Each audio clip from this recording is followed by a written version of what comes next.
helping me awaken to look at things in a different way. And I cannot thank you enough. I am proud of doing so and thrilled that I did. The Dennis Prager Show.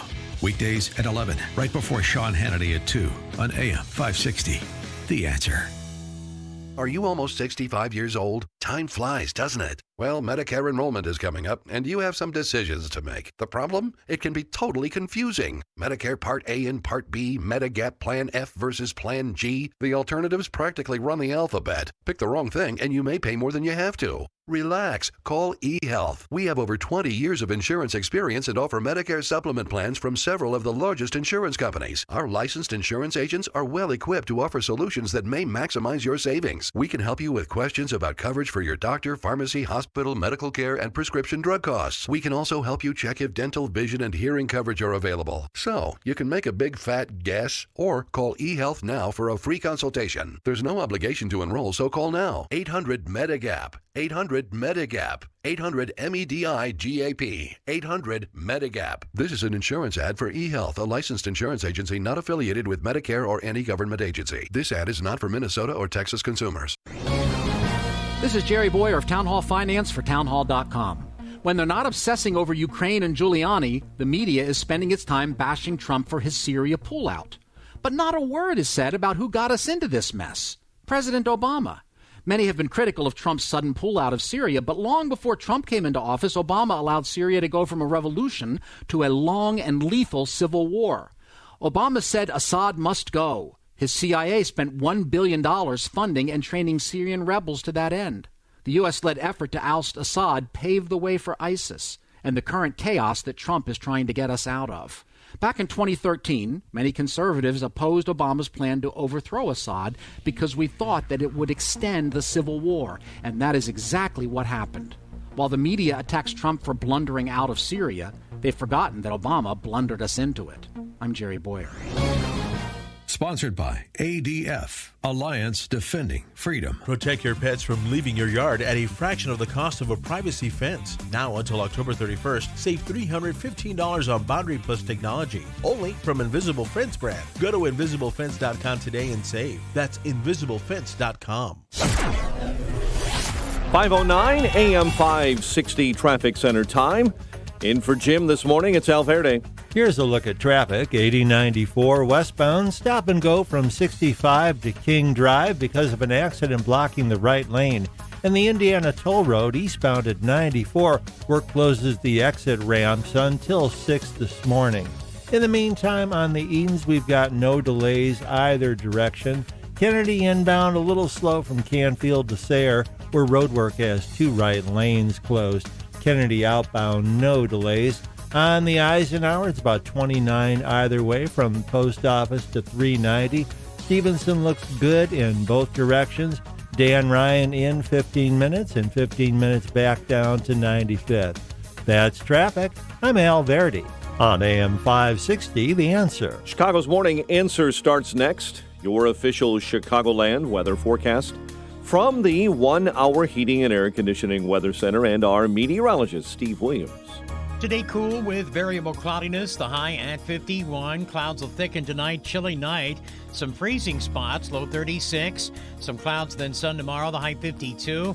Rain on Saturday, high 55.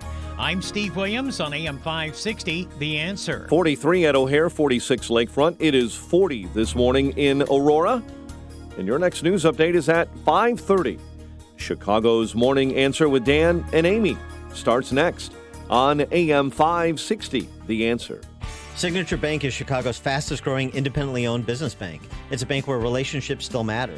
Signature Bank knows your name and your story. I'm Dan Proft, and I know this because Signature Bank is my business bank. I'm Larry Nora, founder and CEO of U-Store It, a network of award-winning self-storage facilities in the Chicago area, and a customer of Signature Bank. We've developed over 70 storage centers throughout the city and suburbs, and our business continues to grow. We need a bank who understands the neighborhoods and communities where we are making investments. We found that in Signature Bank. They know this city and its neighborhoods because they are based right here in Chicago.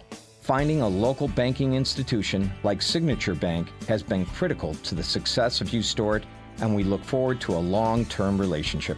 Signature Bank is looking for their next success story. To learn more about turning your business vision into reality, visit signaturebank.bank. Signature Bank, helping local businesses succeed.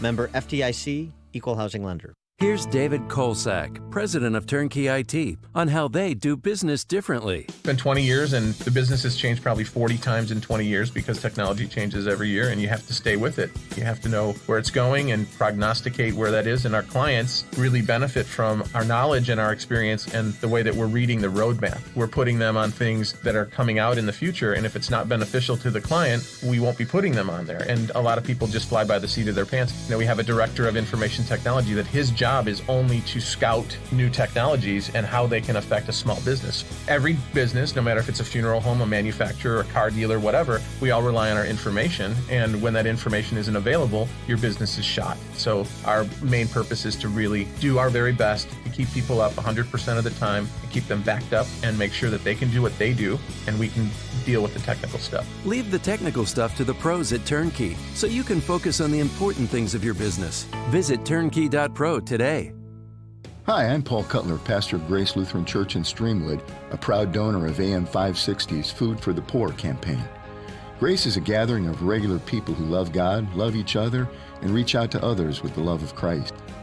Mercy Community, a spirit-filled black church, and Iglesia Jerusalem, an Hispanic congregation, also meet on Grace's campus. We all work together to make a difference in the world. If you've had little or no experience with church, Grace is the place for you. If you've had a less than great experience with church, Grace is the place for you. If you want to learn more about God, more about yourself, and more about life, I personally invite you to check us out at graceistheplace.net or call us at 630-289-3996 or like us on Facebook at Grace is the Place ST. That's graceistheplace.net or 630-289-3996 or like us on Facebook at Grace is the Place ST. I look forward to meeting you. This hourly segment is brought to you by Tasty Catering. For delicious holiday food and a successful holiday party, visit tastycatering.com. This is Chicago's Morning Answer with Dan Proft and Amy Jacobson on AM 560. The Answer.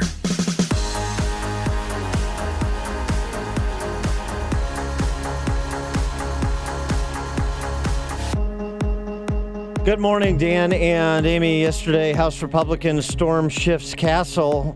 Matt Gaetz, potato, leading House Republicans to point out to the American people the Star Chamber proceeding that Democrats are pursuing with their impeachment. Gaetz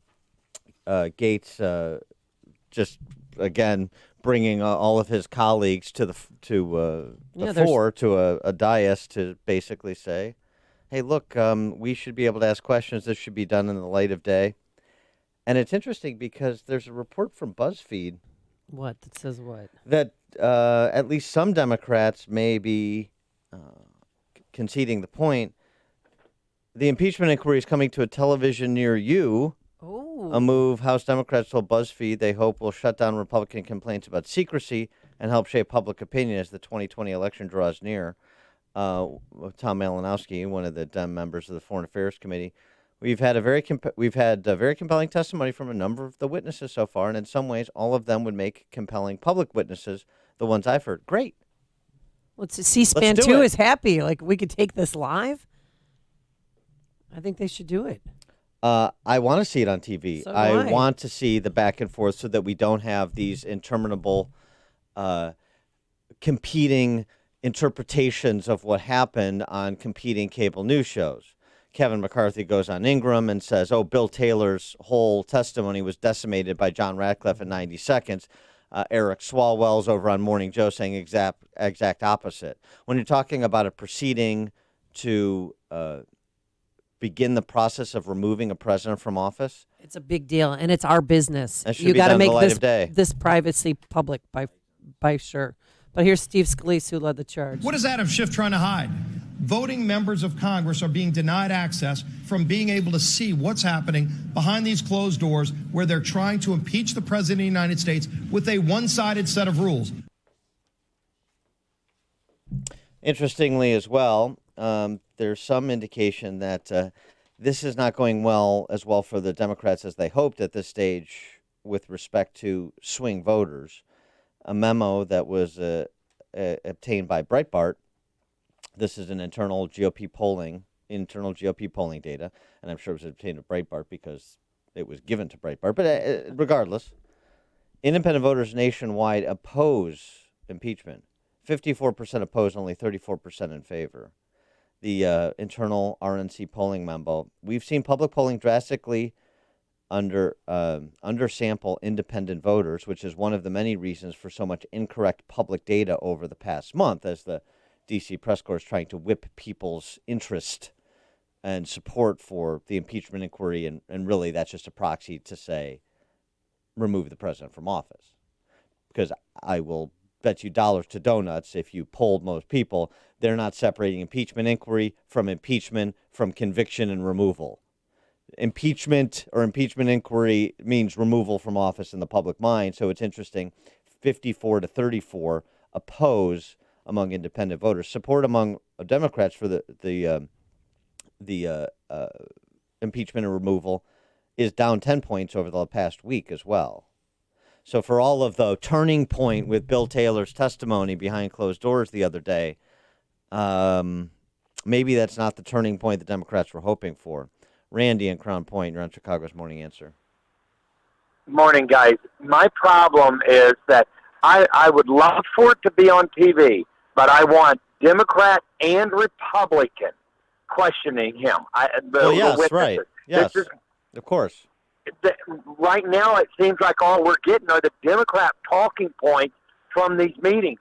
Publish the whole thing just like a court of law and do it the right way. Otherwise, so what if it's on TV if it's just a Democrat? Well, right. Thanks for the covering. It's not going to be just the Democrats. I mean, again, Kevin McCarthy talking about how well Bill Taylor held up under cross by John Ratcliffe. They go out to the press and they said, Taylor, it was terrible. And Adam Schiff won't let us talk about what happened. But I'm hearing, and I just saw Devin talk about this on TV, in 90 seconds, we had John Ratcliffe destroy Taylor's whole argument. Congressman Ratcliffe, tell us what happened. Well, we can't really talk about it, but what we're finding is just his questioning in 90 seconds refuted everything of what Adam Schiff believes out there. There is no quid pro quo.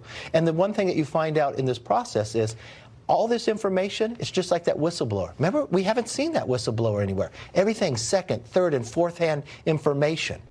And part of the contingent that stormed Schiff's castle yesterday, Mo Brooks. You remember Mo Brooks? Oh, yeah. You lie.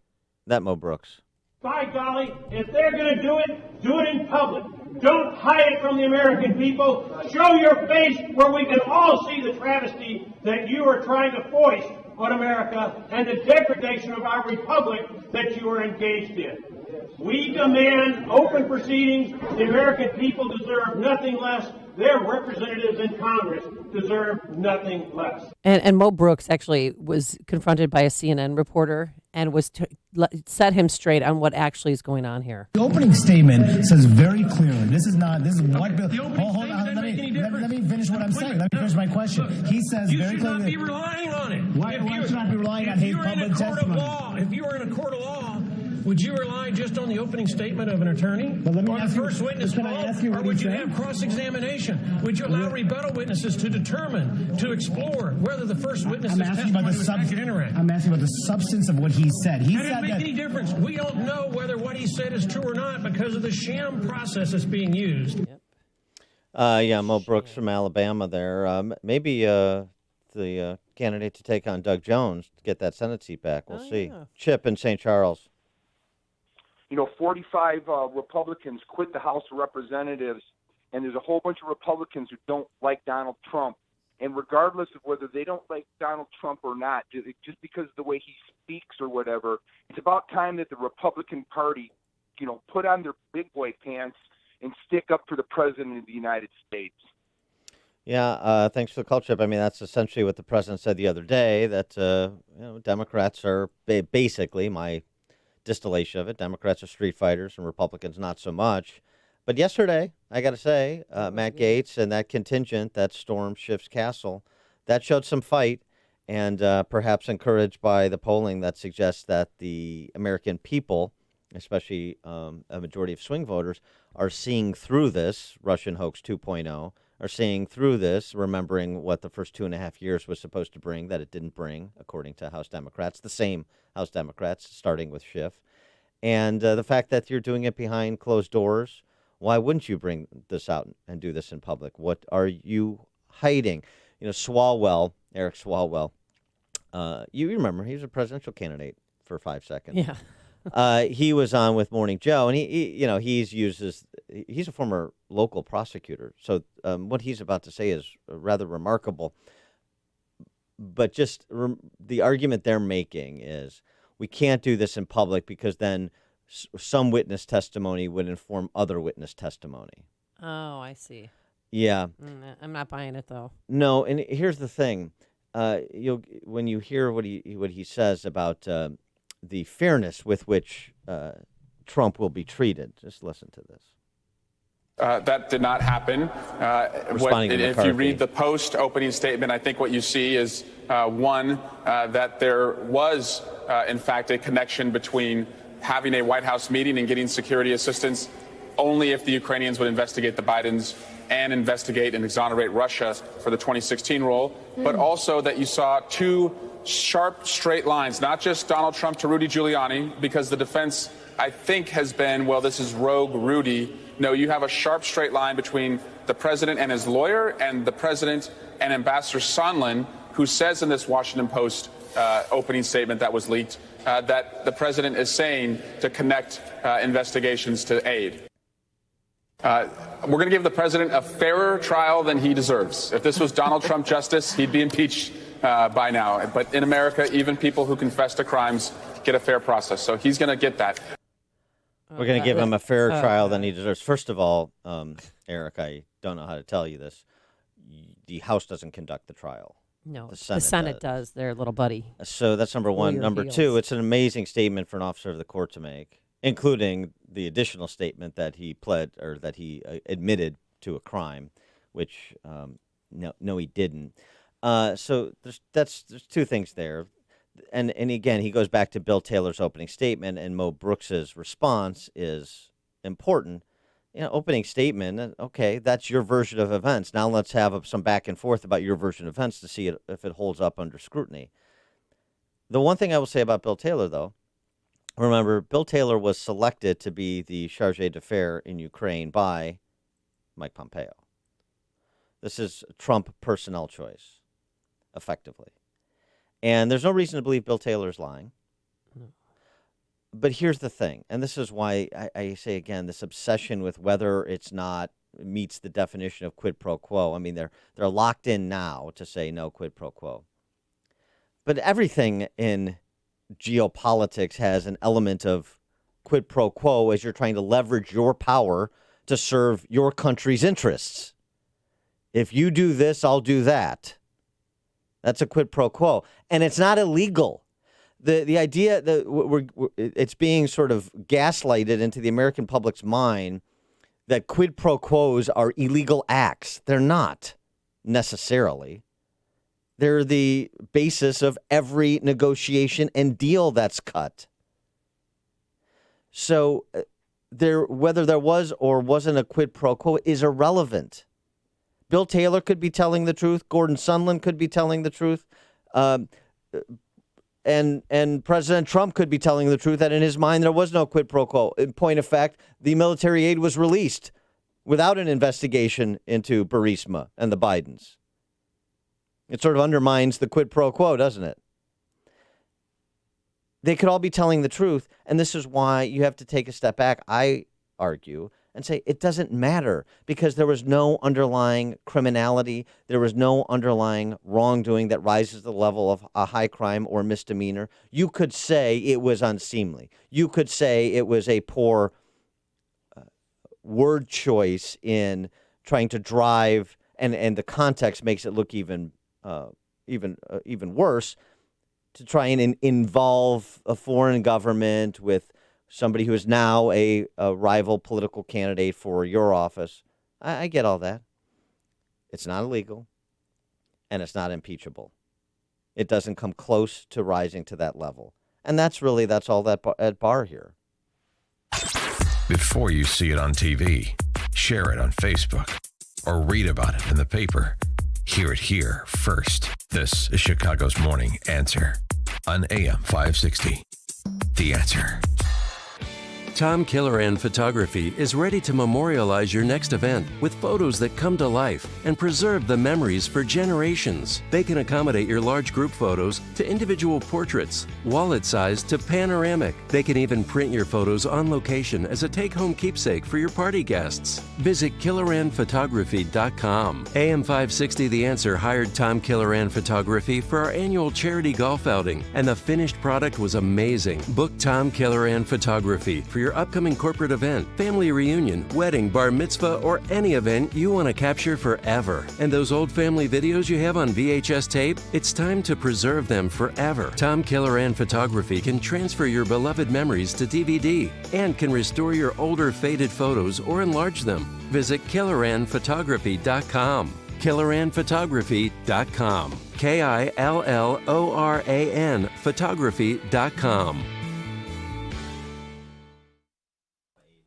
Hey, want to sleep better at night? Get a MyPillow. It really works. It conforms to your neck and back. It gives you the best sleep ever. I'm addicted to mine, and now I'm into the Giza cotton sheets, which are so great. You don't have to go to the department store and spend hundreds of dollars, even thousands people spend on Egyptian cotton. Just go get the Giza cotton sheets. They come in all colors and in twin, queen, king size, California king. Find out all the information by going to MyPillow.com. And when you check out, put Amy in that promo code, and voila, you'll see 30% off everything. Mattress toppers, the sheets, and a MyPillow, which goes right now for $29.99. It's a way of paying it forward from Mike Lindell, the inventor and CEO of MyPillow. Because guess what? We have helped build MyPillow into the amazing company that it is today. So go to MyPillow.com, promo code Amy, or call 800-489-0201. Did you miss the open enrollment this year? I can help you purchase a PPO health insurance plan at any time that eliminates the mandatory maternity coverage. This is Tom Marabali, your health insurance advocate and independent producer for Blue Cross Blue Shield of Illinois and other carriers. If you're over 50 and are covered by the Affordable Care Act, you're paying for maternity coverage every month whether you want it or not. In Chicago, the least expensive PPO health insurance plan under the ACA will cost $572 per month with a total out-of-pocket cost of $7,900 before your bills are paid at 100%. I can show you how to eliminate the mandatory maternity coverage and lower your monthly premium to $278 per month with a total out-of-pocket cost of $2,500 before your bills are paid at 100%. That's a savings of $294 a month and over $5,000 with my lower deductible. For a free quote and to see if you qualify, call me, Tom Marabali, at 630-863-3477. That's 630-863-3477. AM 560, The Answer. Coming up on Chicago's Morning Answer. Trump announces a permanent ceasefire in northern Syria and rescinds the sanctions on Turkey. We'll discuss whether or not he has happened into another geopolitical success at 5:38. Yeah, he's claiming victory on that. And then later, why is CTU dragging their heels? They could end this strike, but they're choosing not to. We'll talk about that and Lori Lightfoot's new budget. But first, let's get into the newsroom. Here is Mike Scott. 42 degrees.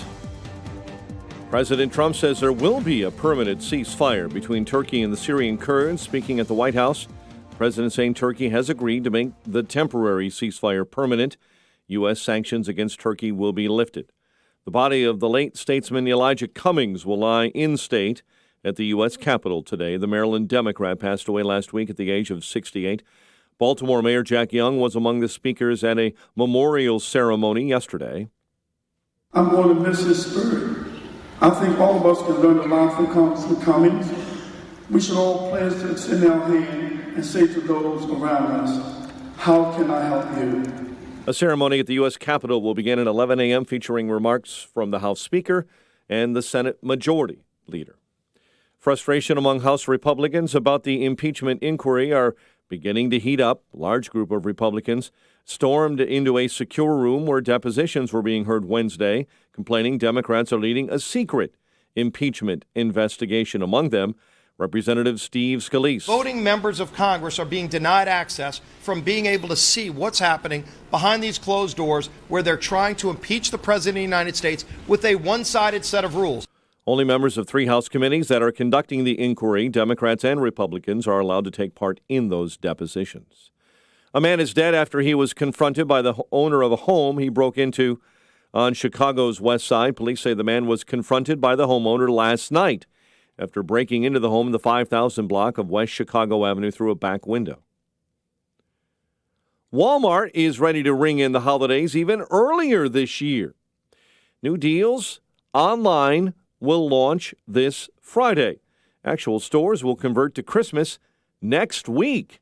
It's due to shoppers having 6 fewer days, actually, this holiday season. Teachers in Addison will not go on strike. Educators in Addison Elementary District 4 avoid a work stoppage by reaching a tentative contract deal with the school board yesterday, while teachers at the Chicago Public Schools will hit picket lines again today, the strike canceling classes for a 6th day in a row. We expect David Ross to be named the new Cubs manager. The club, according to multiple broadcast reports, will formally announce the hiring of the former backup catcher as soon as today. Hornets over the Bulls in the NBA lid lifter, 126-125. Blackhawks host the Flyers later on tonight. 5:33 is our time, and we'll have a check of traffic and weather on the way next on AM 560. Sean Hannity can't make heads or tails of the left. To be a liberal Democrat, extreme radical socialist today, you have to suspend any fidelity to truth, to honesty, to common sense and reason. Because in their world, up is down, down is up. You know, black is white, white is black, green is purple, purple is green. That's the world they live in. The Sean Hannity Show. Afternoons at 2 on AM 560. The Answer. Hey everyone, Ken here. For 2 years now, you've heard Carrie and I use metaphors to test to see if you think your home or your business could use a revenue shot in the backside. Today, because of our new website, I can be a little bit more direct. Income Store has 2 doors. If you have more time than money, you're going to live under door number 1. You're going to see over 400 digital assets, 5 to 20 minutes apiece, that'll teach you how to manage numbers and lead people, or show you 6 growth tips you've never heard of. All of this so you can start growing your home or your business revenue literally immediately. If you have more money than time, door number 2 is going to be for you. You can view some of our managed services, look for more done-for-you packages. 34% of Americans in 2018 visited one of our managed services. Forbes 3 years in a row quoted, Income Store is an expert at generating home or business revenue. If you'd love to explore how to check out adding revenue to your home or business, just go to incomestore.com. That's incomestore.com. Famous conservative quotes, presented by Automated Systems. Winston Churchill remarked, "Socialism is a philosophy of failure, the creed of ignorance, the gospel of envy. Its inherent virtue is the equal sharing of misery." How truly relevant. Manufacturing companies, I encourage you to call my friend Laz Kulchar from Automated Systems. Automated Systems is a software and systems integration company that specializes in companies that are required to meet FDA compliance requirements. Automated Systems will create a custom solution for your business that will make your production lines, facilities, and plants run more efficiently. Imagine less downtime, more speed, and fewer rejects. From Fortune 500 to startup, ASI delivers solutions for your toughest automation challenges. For information, I encourage you to talk to Laz at Automated Systems. Call 844-HIRE-ASI or visit hireasi.com. That's 844-HIRE-ASI, 844-HIRE-ASI, or online at hireasi.com. 5:36 AM 560 Traffic Center time. In for Jim. Here's Al Verde. Here's a look at traffic on the northbound tri-state, a backup between Half Day and Everett, where an accident has 2 right lanes blocked. On the Edens, things are wide open. It's 19 in or out between Lake Cook and the Kennedy Junction. The Kennedys, just 20 minutes either way between O'Hare and downtown. Eisenhower looks good both directions, about 29 either way between 390 and the old post office. On the Stevenson, inbound is backing up now between Cicero and Pulaski. 35 in from 355 to Lakeshore Drive. 25 in from the Tri-State. No outbound delays. Dan Ryan Express lanes are heavy inbound between the Skyway and 59. That's traffic. I'm Al Verdi on AM 560, The Answer. Chicago's Morning Answer continues next. In our 1-hour heating and air conditioning weather center, cool day ahead with variable clouds. A high of 51. Cloudy, there will be some freezing temperatures in the normally cold spots, western suburbs, northwest suburbs overnight, where temperatures will dip to around 30, average low around 36 from about the tri-state inland to the lakefront. Cool with some clouds and sunshine tomorrow, high 52. Currently 43, next news at 6. And Chicago's Morning Answer with Dan and Amy continues next on AM 560, The Answer. This hourly segment is brought to you by Real Estate Revealed with Randy Barcella, Sunday mornings starting at 8. Only the biggest stories, only the biggest guests, and only the biggest opinions. This is AM 560, The Answer.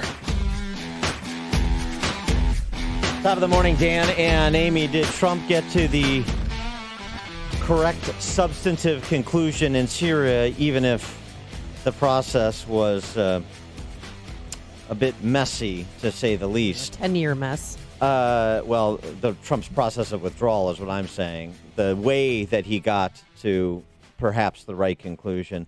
Trump yesterday announcing what he calls a permanent ceasefire between the Turks and the Kurds. Although, again here, Trump does offer a cautionary note, which is proper. Early this morning, the government of Turkey informed my administration that they would be stopping combat and their offensive in Syria and making the ceasefire permanent, and it will indeed be permanent. However, you would also define the word permanent in that part of the world as somewhat questionable. We all understand that, but I do believe it will be permanent. I've therefore instructed the Secretary of the Treasury to lift all sanctions imposed on October 14th in response to Turkey's original offensive. 312-642-5600, turnkey.pro answer line. 64636DA, turnkey.pro text line. You happy with this outcome, even if it was, as I said, a process that didn't inspire a terrible amount of confidence? Trump suggesting that the region will be safer because of this deal. By the moves that we've made, we are achieving a much more peaceful and stable area between Turkey and Syria, including a 20-mile wide safe zone. An interesting term, safe zone. That's the term we're using. Hopefully, that zone will become safe. And in his remarks, this little snippet, I thought, encapsulated a lot of what informs Trump's foreign policy. And frankly, that was telegraphed as a candidate. And now we're leaving. It was supposed to be a very quick hit, and let's get out. And it was a quick hit, except they stayed for almost 10 years. Let someone else fight over this long, blood-stained sand. 312-642-5600 is our turnkey.pro answer line. 64636, type in DA, then a quick comment. Well, the Russians have already, they divided up some of the land already with Turkey, and they moved into some of the old posts yesterday that used to be our troops, where our troops were stationed. So, I mean, do you think we should still be there, Dan? No. And it was inevitable that we were going to get out. The process by which Trump got out was slipshod, and it was impulsive. I agree with Dr. Zuhdi Jasser and others on this. But this was, as Trump pointed out, this temporary incursion lasted a decade. And it's tiresome. What are America's immediate security interests? Oh, you say, well, the reorganization and re-rise of ISIS. Well, that was addressed in two ways. One, by the way, Trump's mentioned speaking to one of the military heads of the SDF, Syrian Defense Forces. He said this. I have just spoken to General Mazloum, a wonderful man, the commander-in-chief of the SDF Kurds, and he was extremely thankful for what the United States has done. Could not have been more thankful. General Mazloum has assured me that ISIS is under very, very strict lock and key, and the detention facilities are being strongly maintained. Well, NBC reported last night, though, that 100-plus ISIS fighters and higher-ups escaped from that prison. Mm-hmm. Mark Esper was on with Amanpour, Christiane Amanpour. Kuala Lumpur. Yeah. Thank you, Don Wade. And I learned it from Don Wade. That's right. That was a Don Wadeism. I loved it. He addressed those ISIS detainees. Of the 11,000 or so detainees that were in prisons in northeast Syria, we've only had reports of a little bit more than 100 that have escaped. The SDF, and we remain in contact with them, are maintaining the guards over top the prisons they have control of. So right now we have not seen this big prison break that we all expected.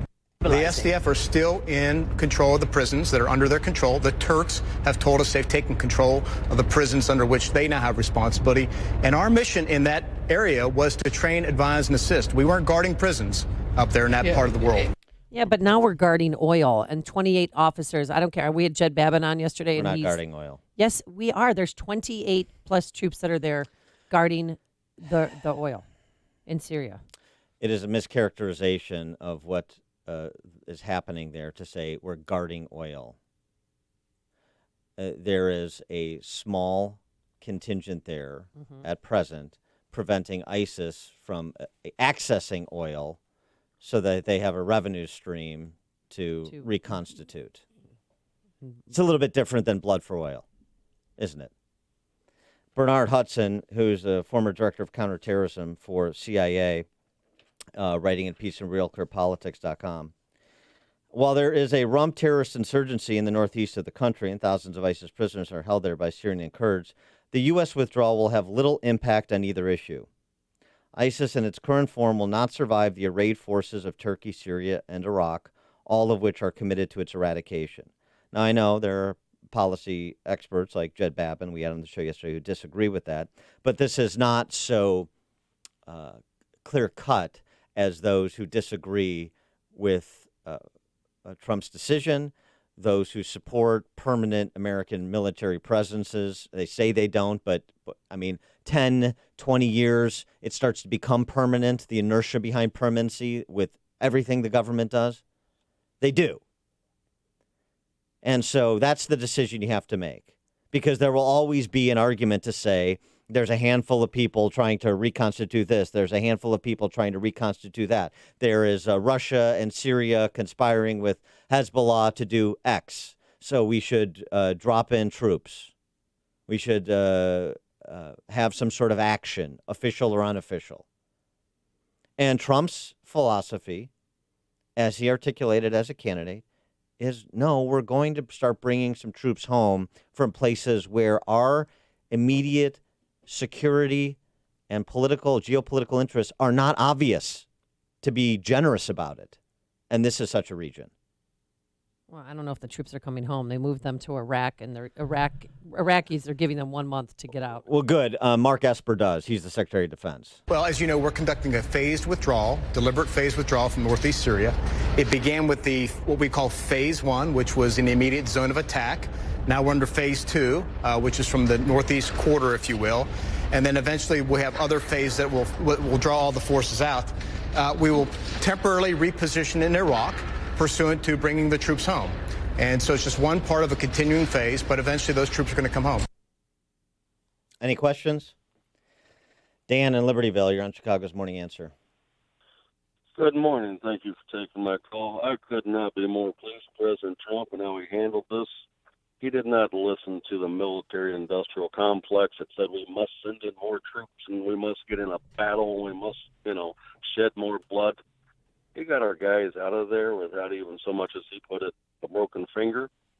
And as far as anyone who says anything otherwise, I say, how many children do you wish to sacrifice? Well, line them up. Yeah, I understand. Although, again, would you agree, Dan, that you can not take the advice of some of your senior leadership of the generals of the Council on Foreign Relations punditry class? However, the sort of surprise announcement, you're not supposed to surprise your own side. That was unhelpful.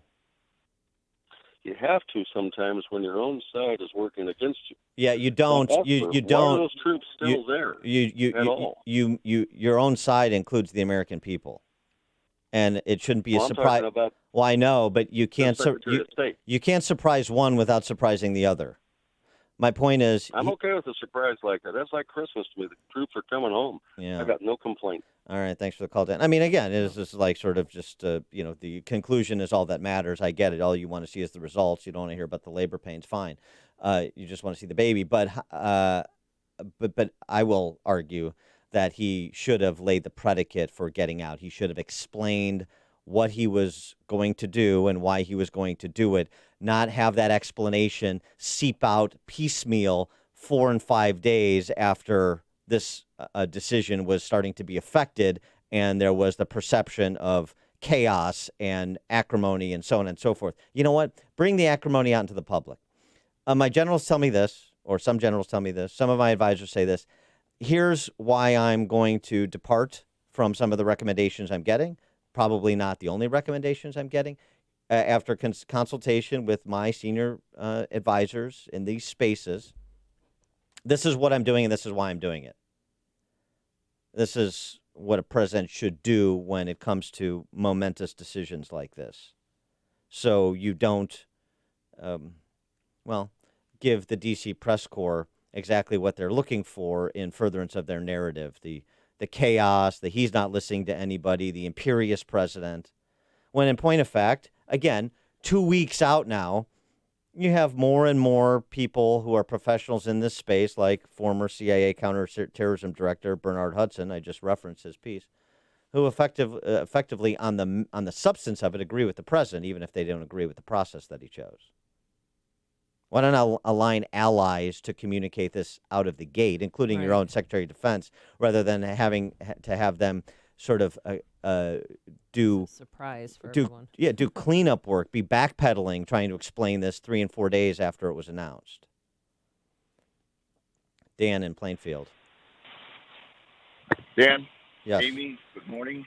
You are 100% right, Dan. But you know what? I'm surprised at the Democratic Communist Party being so proactive in keeping our troops there. Usually they're trying to get our guys out of around the world to bring them back home. So I don't know what's going on there. Well, thanks for the call, Dan. Yeah, they're because anything to oppose Trump. If Trump came out for a wealth tax, they'd oppose the wealth tax. Elizabeth Warren would immediately drop the wealth tax. Of course. I mean, they will not agree with anything that Trump does. It's just a matter of something approximating principle with them, I suppose. I mean, we're not settling the CTU strike because the union members don't want to work on Monday so they could protest his visit here in Chicago. That's how sick people are and demented over their hatred for Trump. On this matter, too, just going back to Bernie Hudson's piece, this is important. I mean, remember, these are the same Democrats who had no appetite to send troops to defend Barack Obama's red line, a red line that was erased and 400,000 people were erased. And now they're great humanitarians concerned about the future of people in that region, the safety of people in that region. Come on. Even with Iranian and Lebanese Hezbollah assistance, the regime nearly collapsed. Only the Russian intervention of 2015 provided the security guarantee necessary to save it, writes Hudson. By that time, save for a few regional powers, most Western nations abandoned any thought of meaningful regime change in Damascus and opted to pursue a policy to find and eradicate the Sunni extremists who had come to dominate the most militarily effective parts of the opposition. It was during this time that Washington embarked upon the awkward, temporary alliance with the Kurdish military wing in Syria, the YPG, which is the military arm of the SDF. That's how it actually went down. He put a little even recent historical context here for the bemoaning of us betraying the Kurds. And by the way, you heard Trump explain his conversation with the Kurdish general, where they were pleased with the ceasefire. Ed in Oak Brook. Yeah, I'm listening to this and also thinking about your chess teacher that you had the other day and how this is really just a chess match. I mean, you look at Trump's inner circle, it's collapsing around him. You could see that anything he does, it's going to be, there's a whistleblower behind every single door. So I think there was a lot of planning in this movement where we're pulling out of Syria and that whole situation. I don't think he just woke up one morning and said, look, we got to get out of here. There was planning. But I think he's just keeping it to himself and to a very close circle because he has nobody other than maybe his family members that he could rely on. And that's the bottom. That's what I think is going on. Well, this whole Democratic witch hunt is nothing but a witch hunt to keep him off balance. Because once this is over, it's going to be something else. So, all right, thanks for the call, Bill and McHenry. Morning, guys. We all know that this president's not a career politician. I would stick one word on this Syria thing, and it would be inarticulate on his part. But in the long run, look at the end result. I think we're all, as conservatives, happy with it. And, I think we ought to move on. He's going to stumble. We don't like his style sometimes, but, he's my president, and I'm going to support him. Thanks for the call, Bill. Philip in Blue Island. Does this give validity to all roads lead to Russia or Putin when it comes to Trump? Because Turkey is an ally, and now Turkey is allied with Russia.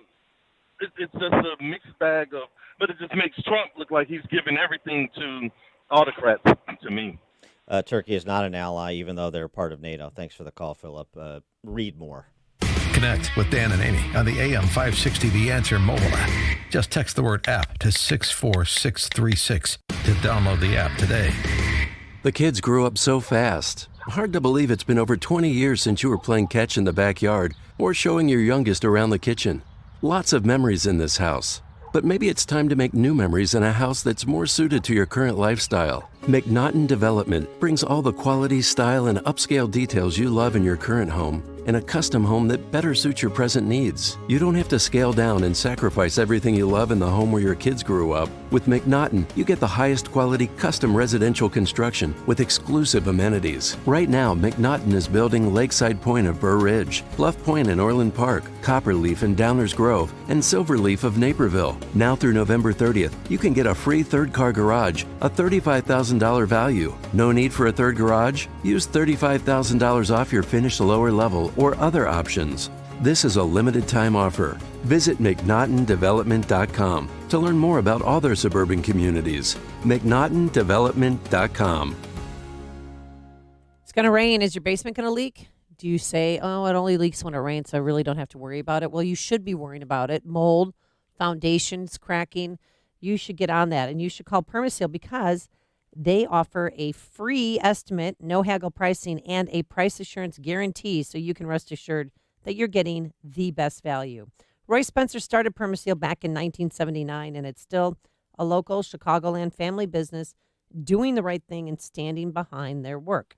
Your basement is already dry most of the time, but if you want your basement dry all of the time, you know who to call. Permaseal, 800-421-SEAL. That's 800-421-7325, or go to permaseal.net. This is Attorney Stephen Leahy, host of the IRS Radio Hour, heard right here on AM 560 every Sunday evening at 5 o'clock. Let me tell you about Bill. Bill's business slowed down and he fell behind on his taxes. Instead of filing his tax return, he decided to wait until he could pay. Well, 1 year turned to 2, turned to 3. Then the IRS threatened to contact his customers, take his house, his bank account, and his passport. Well, Bill hired me. We filed all of his tax returns and an appeal to slow the IRS down. Then we worked out an installment agreement based on how much he could pay, not on how much he owed. Now Bill can rely on the IRS protection plan. We will file his future tax returns and keep the IRS off his back so Bill can focus on growing his business. If you have questions about the IRS, you can get a copy of my book, Deal with Your IRS Problem Today, to learn the secrets of solving your IRS problem and save your business, your marriage, and your reputation. Call 312-664-6649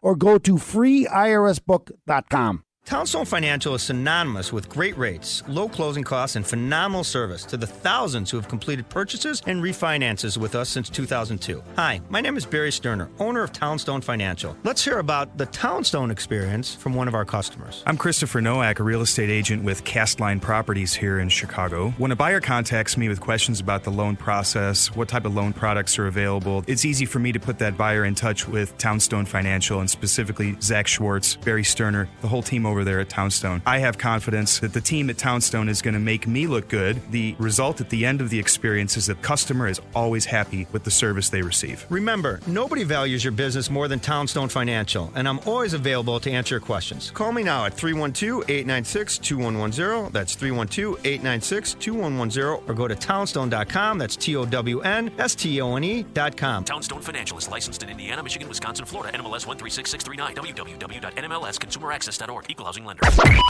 AM 560. The Answer.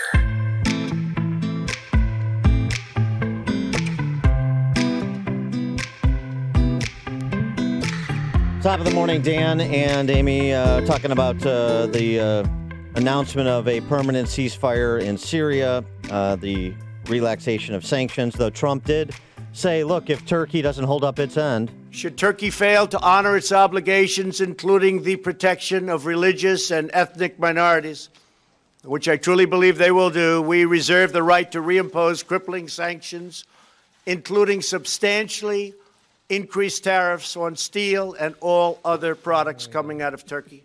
And the Turkey tariffs.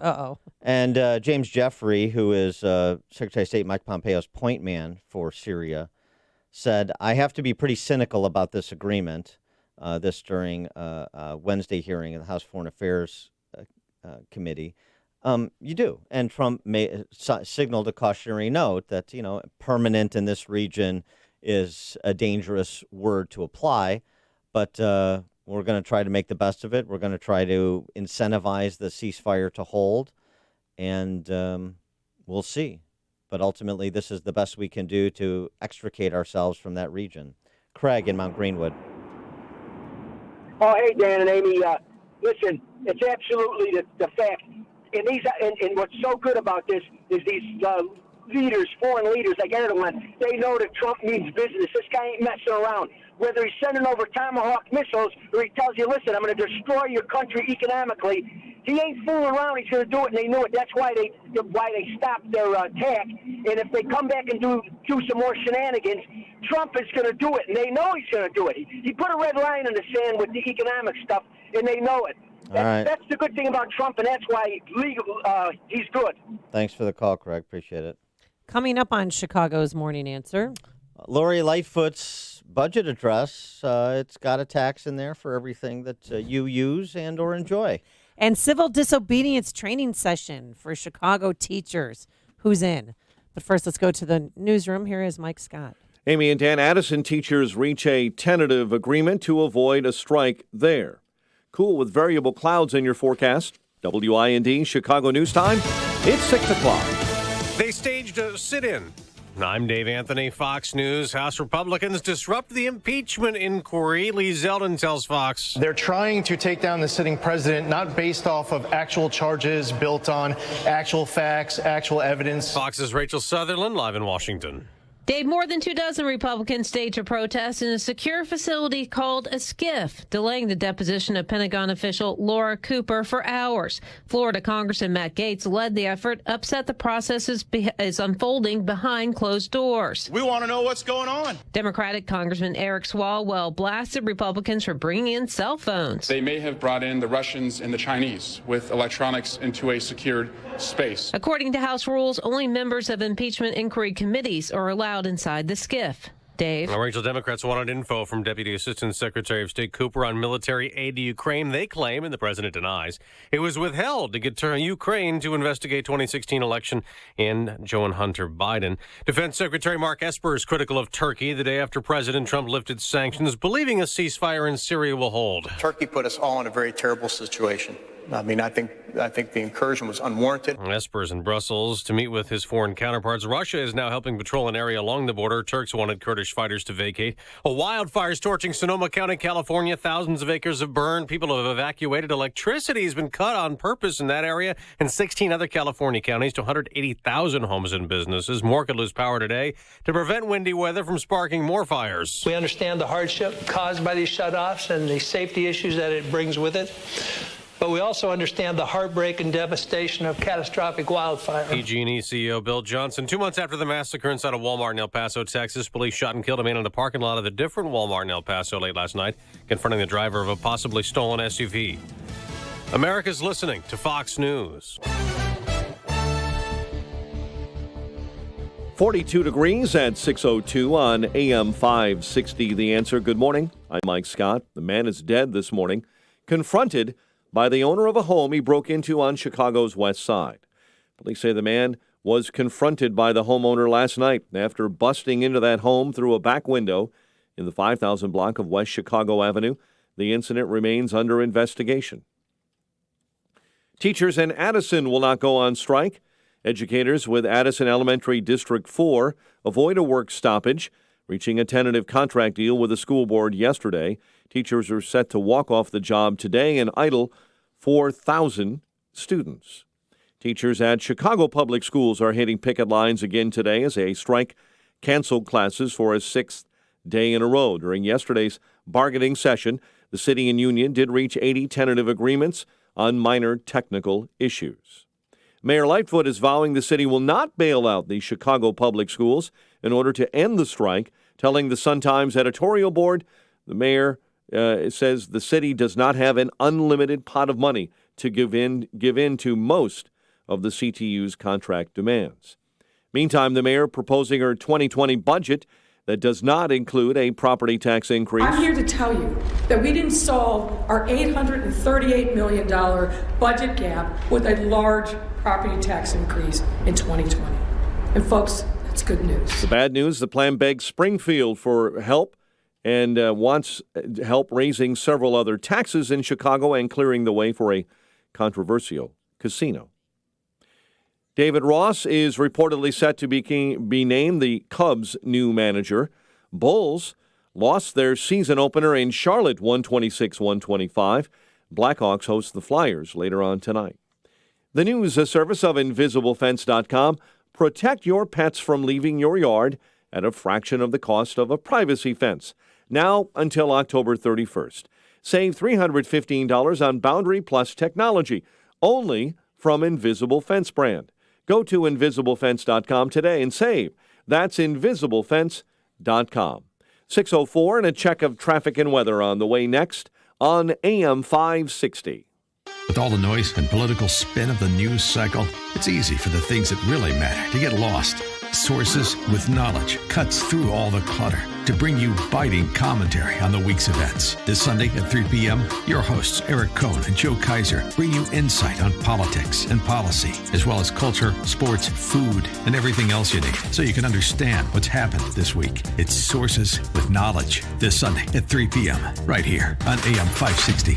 The Answer. Wi-Fi is spelled W-I-F-I. Unfortunately for many people, it also spells TMI, as in too much information. Because Wi-Fi, whether public or right in your own home, even if it's password protected, isn't always private. Cybercriminals can use Wi-Fi to steal information you send and receive while online, whether that's credit card numbers, account login info, or your social security number. To help put a stop to TMI on Wi-Fi, you need Norton Secure VPN. That's Norton Secure Virtual Private Network. Simply install, log in once, and it uses bank-grade encryption for your personal information. Norton Secure VPN immediately helps keep your online activity on mobile devices and laptops private every time you're connected. Norton Secure VPN starts at $333 a month with an annual subscription. Go to norton.com/VPN. Don't let Wi-Fi, public or in your own home, mean TMI. Get Norton Secure VPN ASAP. After all, it's from Norton, the leader in consumer cybersecurity. Go to norton.com/VPN. Protection starts at less than $4 a month. Terms apply. For more than 50 years, Mueller CPA, a certified public accounting and business advisory firm, has been serving clients in Chicagoland. Dave Nissen, Mueller's managing partner, is here to explain Mueller CPA's history, journey, and opportunity. Thanks, Dan. Our firm was started by Al Mueller as a one-person CPA firm in 1968. Through growth and partnerships, Mueller CPA has blossomed from a regional firm to an organization that provides services worldwide. Mueller is a reflection of our years of listening and caring for our clients, and we would not be here today if it wasn't for our professionals and support personnel. We value the human side of our business and recognize it as being the most important element of our success. We are growing, we are hiring, and we welcome your interest in our firm. If you are looking for your first opportunity or your forever career, join an award-winning team that cares about you. Visit the career page at MuellerCPA.com or call Dave directly at 630-524-5274. Indeed, used by over 3 million businesses for hiring, where business owners and HR professionals can post job openings with screener questions, then sort, review, and communicate with candidates from an online dashboard. Learn more at Indeed.com/hire. 6:07. Let's check the roads. The AM 560 Traffic Center in for Jim. Here's Alverde. Here's a look at traffic. Northbound Tri-State jams up from Duffy Lane to Everett, where there's a rollover crash blocking the two right lanes. Vehicles up on the guardrail. Southbound is heavy with gapers to that crash. 8094 eastbound slows Indianapolis to Kennedy, with a crash blocking the left two lanes. And westbound, you've got gapers there. The Edens, that's moving well both directions. Kennedy in 24 O'Hare to downtown. Still no outbound delays to speak of. 55 northbound between Lorenzo and Blodgett, heavy due to ongoing road work. Stevenson inbound 355 to Lakeshore Drive, 44 minutes. Back out to 355, no delays to speak of. That's traffic. I'm Al Verdi. On AM 560, The Answer. At 6:08 on AM 560, it's time for a dry basement and a healthy home. Time to call Permaseal, 800-421-SCAL. In our 1-hour heating and air conditioning weather center, here's our meteorologist, Steve Williams. Variable cloudiness. It'll be cool today, high 51. Clouds and chilly for tonight. Some frozen spots, low 36. Cool tomorrow, some clouds, then sun, high 52. Some occasional rain on Saturday, the high 55. I'm Steve Williams on AM 560, The Answer. 43 at O'Hare, next news 6:30. And Chicago's Morning Answer with Dan and Amy continues next on AM 560, The Answer. This hourly segment is brought to you by Get Down to Business with Shalom Klein, the show for business and jobs powered by Tandem HR. Heard Sunday evenings at 6. This is Chicago's Morning Answer with Dan Proft and Amy Jacobson on AM 560. The Answer.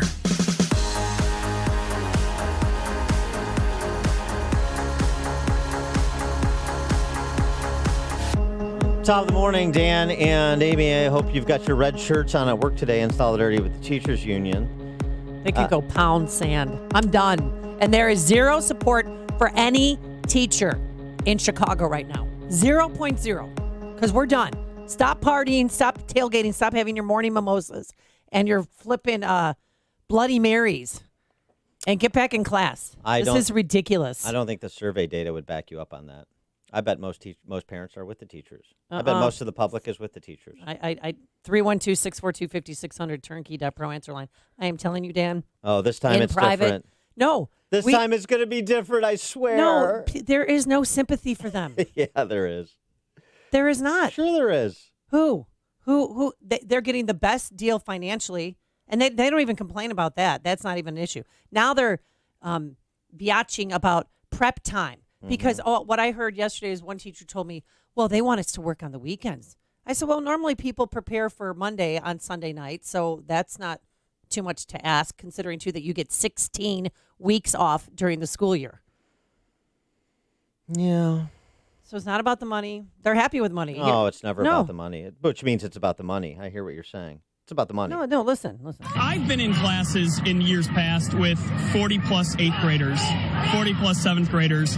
Those kids do not get the individual time that they deserve. For me, the whole prep thing is bigger than many other items. Most of us are actually okay with the financial side. Yeah, because you're taking my tax dollars. You're taking my I just paid $1,300 more in property taxes. You're not okay with the financial side. They just don't have any ability to connect dots. Why should they? Chicago residents don't either. Chicago voters don't. Why should they connect dots? The financial side, pardon me, the housing allowances that are demanded, the staffing that's demanded, those items would be included on what you would call the financial side because they cost money. So what you're saying is, I'm happy with my salary. I'm happy with making $100,000 and having a $2 million guaranteed pension, and that's very nice of you to be happy with that. But I'm not happy with, because my union isn't happy with the amount of union members we have. We want more union members. That costs money. And then we want some affordable housing provision to help teachers with housing in Chicago, not to mention the students. I like a housing provision. That also costs money. So you're not happy with the financial side if we're just being specific. I hate to rain on people's Lori Lightfoot marches. During when she was in front of the editorial board with Chicago Tribune said that there's 10 issues. They've settled 80. There's 10 left. And CTU is just dragging their feet. And why are they dragging their feet? Well, I learned yesterday they're dragging their feet because they want to make sure that they are not at school on Monday so that they could protest President Trump's visit here to Chicago.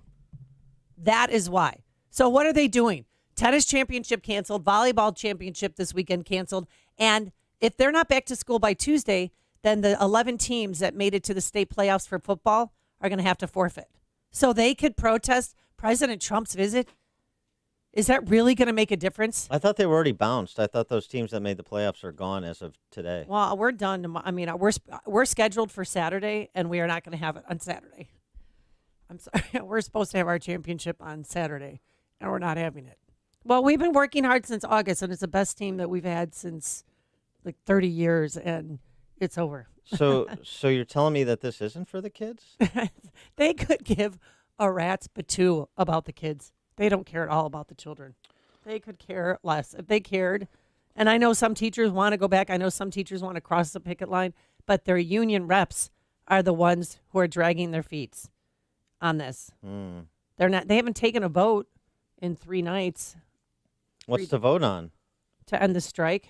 The House of Delegates haven't. They're just in there listening. I mean, look, Lori Lightfoot yesterday gave her budget address, and that was a bunch of financial fiction. If she's entitled to financial fiction, why isn't the teachers union? And I'll tell you what, why don't they come together and write this fiction in a collaborative way where everybody promises everybody everything? Because what's the difference? What you're agreeing to is already unfinanceable. Why not just amp it up a bit? Well, she's trying to stick it to the restaurant industry by taxing food and drinks. Only if you're in the downtown area. Yeah. This is it's a separate issue. Why not? If somebody is saying you have to give me this, and what you're already giving them is something you can't finance, then what's the difference? It's just more fictional bad money on top of bad money. Why not? You can write anything, say anything. Every Chicago public school teacher gets a pony for Christmas. I mean, why not build that in? It doesn't matter. You think they can? Again, 7 years ago, when they bent over for the teachers union under Tiny Dancer, David Vitale, the chairman of the Chicago Public School Board at the time, on the $300 million bump they gave teachers to settle the strike collectively, you might as well give it individually, though. What's the difference? I asked, well, where are you going to come up with that money? We don't know yet. How do you make a commitment in a contractual setting when you have no idea how you're going to finance it? I mean, this is all fictional. Lori Lightfoot, in her budget address yesterday, talked about how she reduced this budget deficit without a property tax increase. To borrow from Voltaire, she neither eliminated the budget deficit nor did she forestall a property tax increase. She wants Springfield to authorize a graduated property tax so she can apply property tax increases to higher end housing. Oh, by the way, but that might not pass in Springfield. So then she's going to stick it to us again and raise our property tax. Either way, you're going to get a property tax increase. In addition to that, the city represents a small fraction of your property tax bill, even in Chicago. Of course, the schools represent the majority of it, like 5x what the city represents. and you already have a property tax built in, even if they agree to what Lori Lightfoot has presented, and you're looking at more property tax increases, CPS. So this is the same thing it was under Tiny Dancer. There's nothing transformative. There's nothing structural here. You're going to get a property tax hit from the city. You're going to get a property tax hit from the school district. That's what's actually happening. So I say, might as well. Teachers want to be paid like professional athletes? Fine. Yeah, just give it to them. Why not? What's the difference? Doubling the tax on food and drink, yes, in downtown Chicago. Increasing the fees for downtown parking meters and tripling the tax on solo ride shares downtown during certain hours. She calls it the congestion tax. This congestion tax would apply during the key hours between 6 a.m. and 10 p.m. when the central business district faces its highest levels of gridlock. Yeah, it's going to make it all better. That's good, because that would make us number one, like we are with so many other things, highest taxes on ride sharing in the country. Good. And it's a backdoor bailout of cabbies, too, right? It equalizes the cost of Uber versus a cab. You make those medallions worth something again. Scooter on the south side. You're on Chicago's Morning Answer. Dan and Amy, how are you this morning? Yeah, good, thank you. I want to know, good. I want to know if the unions and the teachers get what they want. Are these test scores going to go up? These reading and math scores, and all these kids are going to graduate and go to college? That's what I want to know. I think you know the answer to that. Important thing. Yeah, thanks for the call, Scooter. I think we all know the answer to that. I mean, listen to this one teacher who talks about what a sacrifice it is to be a teacher. This is strike number 4 for me. My first year and now my last year. And it's so frustrating.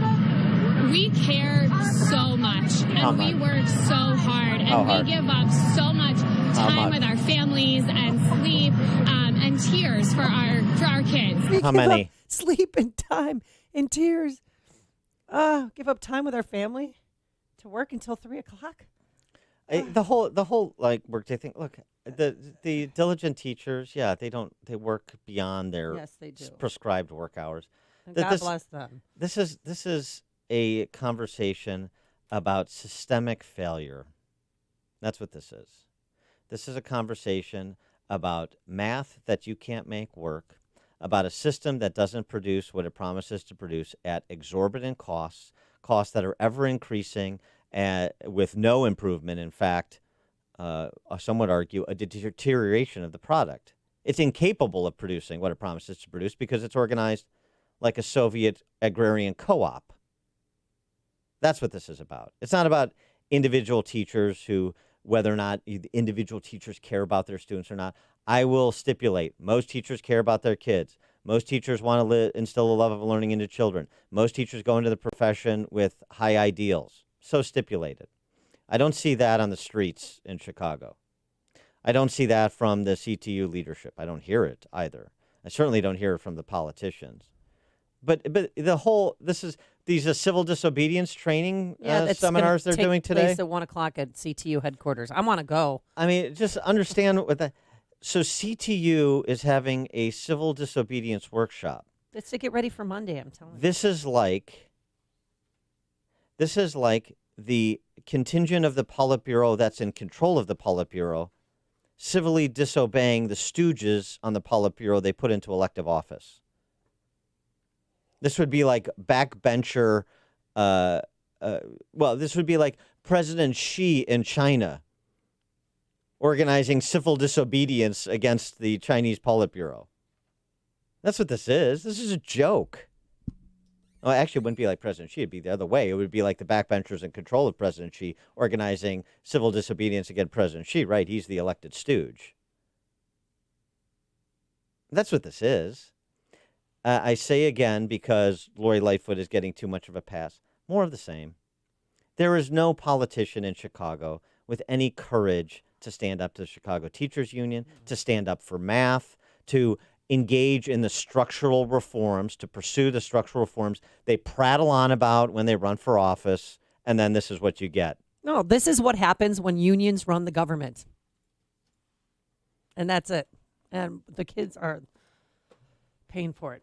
Mary at Midway, you're on Chicago's Morning Answer. Oh, hi. I just about laughed at myself as I was thinking of this question the other day seriously for a split second. Then I realized, like you just said, oh, it's all a big joke. This isn't even rhetorical. But not that many years ago, when it was a really bad Chicago winter, they had to take so many days off because of the weather, and they said they have to apply them to the end of June, and they did. It went well into June. Even last year, one of the polar vortex days had to be made up in June. Now, this year, it's like, no, none of these days are being made up, and they all agree. Lori said they're not being made up. The union, the teachers all said they're not being made up. And you know what? That's like number 2 quadrillion on our list of problems anyway. Well, that's Well, right. They Thanks have to for make the call. up the days if it's 10 days or more on a strike.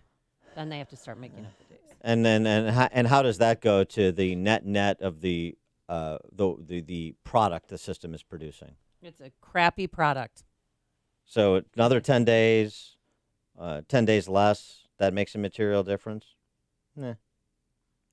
By the way, just in terms of Lori Lightfoot's sleight of hand, a la Tiny Dancer, I mean, this is literally the same thing. Literally, Groundhog Day, $200 million she says she's saving as part of reducing or eliminating that $838 million budget deficit the city faced. We're just talking about the city here. Right. By refinancing debt. That's a big lie, too. It's like the parking meter deal. The reduction in the rate maybe saves about $18 million annually. So you know what they did? They front-loaded all 20 years of savings in year one. And they call that like refinancing your home mortgage. That is nothing like refinancing your home mortgage. Nothing at all. She's lying. Or she's too ignorant to know the difference. You pick. Another cautionary tale about how lawyers who've never run anything run your government. Frank in Sugar Grove. Yes, I graduated from a Chicago public school in the mid-'70s. Our teachers took care of us. I think the whole bottom line is the unions are not working like they used to in the early 50s. They are against the kids. They're hurting the kids more than anything else. These kids won't be able to function as they grow older in life. The demands that they're asking for, I mean, look at what the starting pay is for a teacher in Chicago. Most people would love to have a job like that. And if you're concerned about teaching kids, then you should be in school taking care of them. Thanks for the call, Frank. I mean, I got this question. This is sort of rhetorical, too. But if you're a teacher in Chicago, if you're a voter, a resident of Chicago, if you're family that sends your kid to CPS, aren't you ashamed? Aren't you ashamed of what CPS does to kids or doesn't do, to point of fact? I'm sick to my stomach about it. Aren't you ashamed of what the product that's produced, the futures that are robbed because most of these kids don't even have access, don't even have the opportunity to earn a quality education? Systemically incapable of providing the opportunity to earn a quality education. So if you don't have somebody driving you at home, then you are SOL. Aren't you ashamed of that? And then the dropout rate that we talked about earlier in this week. And where do you think high school dropouts end up? Working their way up the corporate ladder or engaged in less productive behavior on the streets? And the body count. And the politicians who lie to you and take more of your money while so doing. And talk about inclusiveness and blah, blah, blah, blah, blah. Is there no capacity for shame in this city? When you look at what the city has become, all human-made problems, all man and woman-made problems. Yeah. Every race, every gender, every orientation, and one political affiliation. You're not ashamed? You're not disgusted? You have to. You're so ashamed. In point of fact, you have to rationalize away your shame. You can't look when the Tribune does an expose on systemic sexual abuse in the system. You can't look at it. Kid. You can't look at school. It.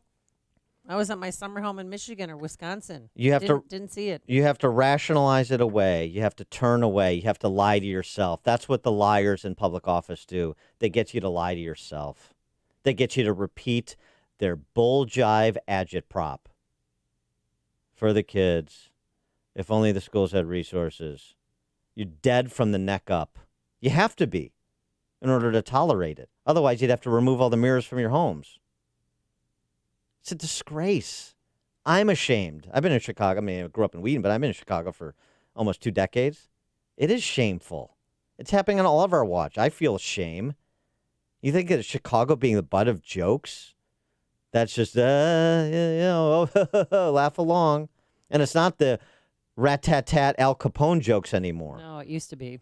It's Jussie Smollett and strikes and just general and property depravity. Taxes. Everybody knows about our high property tax. Exodus. No capacity for shame. No capacity to confront our problems.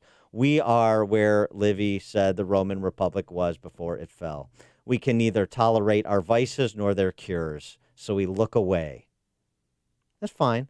Just understand that history will record you as having looked away while generation after generation of low-income children, largely, were stripped of their ability to make their way in this world. Congratulations. Steve on the South Side. Dan, I am 100% in agreement with you. I also agree with Amy. I'm a parent as well, and I'm angry by the fact that this is continuing to go on. This saga is just plain stupid now. There's nothing in this for the kids. Actually, in my honest opinion, I believe this is all for union, right? They want more union members. That's the reason why they're fighting for nurses and social workers, right? Because it's not enough that CPS actually hires these people. The union wants them because they get more dollars so that they can become bigger lobbyists. And this is exactly what the problem. And it stinks because they're saying it's about the kids when it's never about the kids. You know, the sad part about it is there's more Facebook posts of students putting up with teachers actually not teaching. And they're sitting there telling them, teach me, or they're actually talking about their teachers. My daughter told me that her teacher told her he's depressed because he's going through a divorce. Well, take FMLA. Hello? What are you doing? Mm-hmm. Like, I don't understand. Why would you tell you can't teach now because you're depressed? And so now you're not grading correctly. I have to correct them. And she's in a magnet program. It's insane. I'm pulling my kid out as soon as next year comes because this is stupid. Good for you, Steve. Thanks for the call. But when, you know, the children are in charge, some of them are just masquerading as adults, asking what a grade schooler or high schooler to, hey, can you be a shoulder for me to lean on about my problems at home? I mean, sure. But you know what? You know what will solve that? What? More money. Oh, that's right. We need more money. It's like a hot, steaming cup of information to start your day. It's Chicago's Morning Answer on AM 560. The Answer. Message and data rates may apply. Individual results vary. Exclusions apply. Contacts and glasses are such a hassle. I'd love to finally get LASIK, but I'm going to stop you right there. If you want LASIK, then the LASIK Vision Institute has officially taken away everything standing in your way. Isn't LASIK expensive? Not at the LASIK Vision Institute. We're offering dramatically low prices and an absolutely free consultation. See for free if LASIK is right for you by texting TOP to 350350. But I'm really busy. A text only takes seconds. The LASIK procedure typically only takes 15 minutes, and most patients can get back to work the following day. The LASIK Vision Institute uses the latest FDA-approved LASIK technology that helps the majority of patients achieve 20/20 vision. Dr. Greenberg has performed 75,000 LASIK surgeries and is one of the most experienced LASIK surgeons in Chicago. And we're offering 20% off our already low-cost services. What's that text again? Text TOP to 350350. That's TOP to 350350 to schedule your free consultation today. If you have pain, I hope you listen up. Hi, it's Mike Gallagher. You don't need to live in pain. Let me repeat that. You do not have to live in pain. Chronic pain is the worst, whether it's from an accident or pain that just develops. Chicagoland, you're in luck. Dr. Ken Candido is one of the nation's most respected and successful pain doctors. He's been voted one of Chicago's best pain doctors several times. Bottom line, he's the pain doctor you need. Dr. Candido of Chicago Anesthesia and Pain Specialists will help you get off pain medication and all all of the side effects. How? By finding the source of your chronic pain and fixing it. This is Ken Candido of Chicago Anesthesia Pain Specialists. Let's make you pain-free. Call Dr. Ken Candido and make an appointment with a cutting-edge, respected, and successful pain physician. Go to mypainchicago.com. That's mypainchicago.com. Thousands have been helped with their chronic pain, and you could be the next one. Get the phone number and all the info you need at mypainchicago.com. That's mypainchicago.com. AM 560, The Answer. Coming up on Chicago's Morning Answer. We psychoanalyze the swamp with Mark Hemingway from The Federalist. I don't know if Nietzsche and Kolakowski is going to be enough. That's at 6:36. But now let's head into the newsroom. Here is Mike Scott. 43 degrees at 6:31. Defense Secretary Mark Esper saying this morning Turkey's invasion into northern Syria jeopardized gains made in the region against ISIS. The military offensive came after President Trump pulled U.S. forces out of the area, allowing Turkey to attack Kurds. A ceasefire, a more permanent ceasefire, was announced by the president yesterday.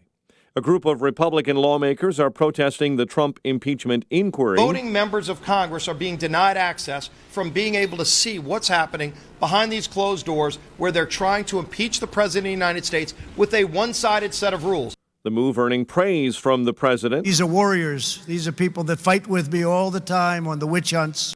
About 24 Republicans went into that secure room where depositions were delayed yesterday. The body of the late Maryland Democrat Representative Elijah Cummings will lie in state in National Statuary Hall at the Capitol today. Deputies in South Carolina say 7 children were found locked up in a home in horrific conditions. The Berkeley County Sheriff's Office saying the children range in age between 1 and 5. They were found inside several rooms in a home near Charleston. Tennessee Republican Senator Lamar Alexander and Alabama Democrat Doug Jones have introduced a bill that would simplify and shorten the FAFSA form process. Of course, parents of our age know what FAFSA stands for, the Free Application for Federal Student Aid. It's the form that high school seniors must complete in order to receive federal financial aid to go to college. 4 of the 5 people charged in the massive Midwest marijuana vape cartridge ring in Kenosha are pleading not guilty. All suspects were in court yesterday. The 5th suspect is due in court later today.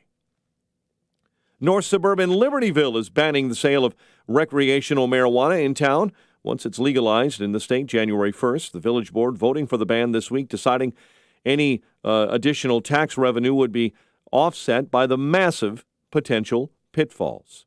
Teachers in Addison are not going on strike. Educators there voting to avoid a work stoppage, reaching a tentative deal with the board yesterday. However, teachers at Chicago Public Schools will be back on the picket lines today, a strike canceling classes for a 6th day in a row. Hornets over the Bulls in the NBA lid lifter, 126-125. Blackhawks host the Flyers later on tonight. The news, a service of Credit Karma. Get your truly free credit scores and free credit monitoring from Credit Karma today. Download the Credit Karma app now. Credit Karma, here's to progress. 6:34 and a check of traffic and weather on the way next on AM 560. Dennis Prager believes every society needs norms. The notion that society can have norms is very important. And what the left does is chaos. They hate freedom and they hate order. Any society needs it, because when the guardrails are broken, there's chaos and bad things will happen. The Dennis Prager Show, weekdays at 11, right before Sean Hannity at 2 on AM 560. The Answer. Signature Bank is Chicago's fastest growing independently owned business bank. It's a bank where relationships still matter. Signature Bank knows your name and your story. I'm Dan Proft, and I know this because Signature Bank is my business bank. Hi, I'm Rick Blavelone, second-generation owner and CEO of Marketing Innovators and a customer of Signature Bank. Our family-run company was founded on the belief that connecting to people on a human level is the best way to build a great business. And when we were looking for a new bank, we didn't have to look far. We shared an office building with Signature Bank in Rosemont and quickly saw that they were truly locally owned and operated. That's why we partnered with Signature. And that relationship makes every business decision better and every communication clearer. Marketing Innovators looks forward to a long-lasting relationship with Signature Bank. Signature Bank is looking for their next success story. To learn more about turning your business vision into reality, visit signaturebank.bank. Signature Bank, helping local businesses succeed. Member FDIC, Equal Housing Lender. Hi there, Saver. Looking for a Medicare plan to help you save on more than just prescriptions? Medicare Advantage plans may offer prescription drug, medical, and hospital coverage. Walgreens is a preferred network pharmacy with many Medicare Advantage plans, including United Healthcare. So when you enroll in a plan with Walgreens as your preferred pharmacy, you know you're saving smartly. Walgreens, trusted since 1901. Other plans may be accepted.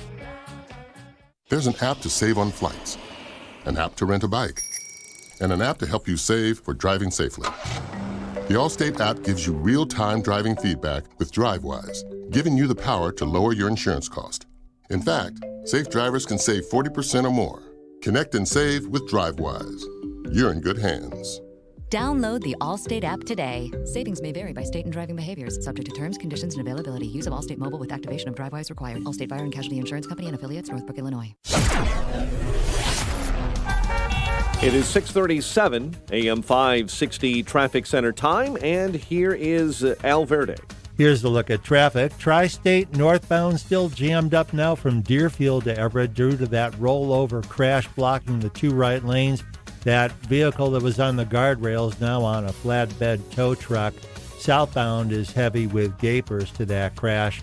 Stop-and-go traffic 8094 eastbound between Calumet and Kennedy, where a crash is blocking the left two lanes. Then there's a secondary crash in the right lane at Calumet. On the Edens, inbound 23 to Montrose, 20 back out to Lake Cook. Kennedy is 29 to downtown, 22 back out to O'Hare. Eisenhower in 38 to the post office. And that's traffic. I'm Al Verdi. On AM 560, The Answer. Chicago's Morning Answer continues next in our 1-hour heating and air conditioning weather center. We're seeing cool conditions and variable clouds today, a high of 51. Cloudy, freezing temperatures in the normally colder spots, west and northwest suburbs overnight. An average low of about 36. 43 at O'Hare. Next news coming up at 7. Chicago's Morning Answer with Dan and Amy continues next on AM 560, The Answer. This hourly segment is brought to you by In the Know with Wealth Management Group, hosted by Craig Bolanos. Heard Sunday mornings at 10. Tickets for Freedom Summit Chicago are on sale now at freedomsummitchicago.com. That's freedomsummitchicago.com. Top of the morning, Dan and Amy. This is becoming a regular feature. Bobby O'Rourke on... What is he doing now? On the campaign trail? Well, continuing to make his Third Reich comparisons to President Trump, the Trump administration. And appreciate it because he's really starting to dig in and provide more depth to the comparison. So it's fun to assess what Bobby O has to say. This at the WAPO Candidates Forum, the sit-downs with candidates that Robert Costa is doing for the Washington Post. Do not wake ourselves up to the danger that we face, then this country will die in its sleep. I'm convinced of it. So what do you mean? Wait, what do you mean by that? Die in its sleep? You ask yourself when you look at the history of the Third Reich, which is the comparison that I made that you raised just now. How did a modern country, well-educated, a source of innovation and ingenuity, and moral leadership in the world descend into that level of barbarity, producing a shame that lives with every single German to this day? You look at everything that I just enumerated, and we could go into far greater detail about what President Trump has said and has done. The "Send Her Back" chanting at that rally in North Carolina, chilling to my bone. So are we in a 1930s moment? In Florida, in May of this year, the president who's warned about the infestation, the invasion, the predators, the animals, dehumanizing language to talk about humans who he's placed in cages. We've lost the lives of 7 children in our custody and care. He's telling that rally in Florida, what are we going to do about these people who are coming here? And someone yells out, shoot them. And that crowd roars in laughter and applause. And the president, with that shit-eating smirk on his face, smiles and laughs in consent, giving the green light to that killer in Allen, Texas, who drove 600 miles to El Paso with an AK-47, who said that he was going to stop the invasion, that he'd been warned about by the President of the United States, that he didn't want to be replaced as a white man in the United States of America. And when people in Charlottesville, Virginia were talking about Jews, you will not replace us, President Trump said they are very fine people. If we fail to connect the dots and draw the conclusion, then we're going to die in our sleep as a country. We will lose this democracy. Bobby O'Rourke connects dots like John Nash did in A Beautiful Mind before his mental issues were treated. And, of course, he's misrepresenting all sorts of things that Trump said in the context in which he said them. But the top line is the Third Reich. Top line is the Third Reich. This is a member of Congress. This is a guy who came within 4 percentage points of being a United States senator from Texas. It's rather remarkable, his desperation. But just in terms of the totalitarian comparison to the Third Reich, you might note for the record, if you want to have a conversation about that, however intemperate or coarse Trump's language is, the real key to the rise of totalitarianism is what? One politician with irresponsible rhetoric? Obviously not, right, Bobby? I think you'd fit that description. It's the idea that the civil institutions, cultural institutions of a free society become subordinated to the state and, in fact, become arms of the state. That's actually what happened in Nazi Germany, right? You familiar with the story of Dietrich Bonhoeffer? Even the Lutheran Church becomes largely, with few dissidents, an arm of the state. So when we like to make the National Socialism comparisons, I don't know why. Per Jonah Goldberg's book, I don't know why they're applied. Well, I do know why, but they're wrongly applied to conservatives or the right, because who are the statists? You don't get totalitarianism or authoritarianism without an overarching, ever-expanding state. And who's proposing that? Who's proposing thought crimes and unconstitutional speech laws in Massachusetts, in Connecticut, in New York? Are those conservatives, Bobby? For more on this topic of the swamp and creatures like Bobby O, we're pleased to be joined again by Mark Hemingway, book editor at The Federalist, former senior writer at The Weekly Standard. He's got an excellent piece at thefederalist.com about why the swamp, D.C., compulsively lies about Donald Trump. Mark, thanks for joining us again. Appreciate it. Glad to be here. Oh, also better known as Molly's husband, as I think. I think he's known in D.C., right? Mark, so this is a great psychoanalytical piece in part. I'm not sure if the firepower of Nietzsche, and maybe we'll have to bring in Kolakowski on myth. I don't know if that's going to be enough to properly diagnose it, but you referenced this email your friend sent to you about the regulative fiction that the sort of professional set in D.C. uses that Trump has upended, much to their chagrin and ire. Yeah.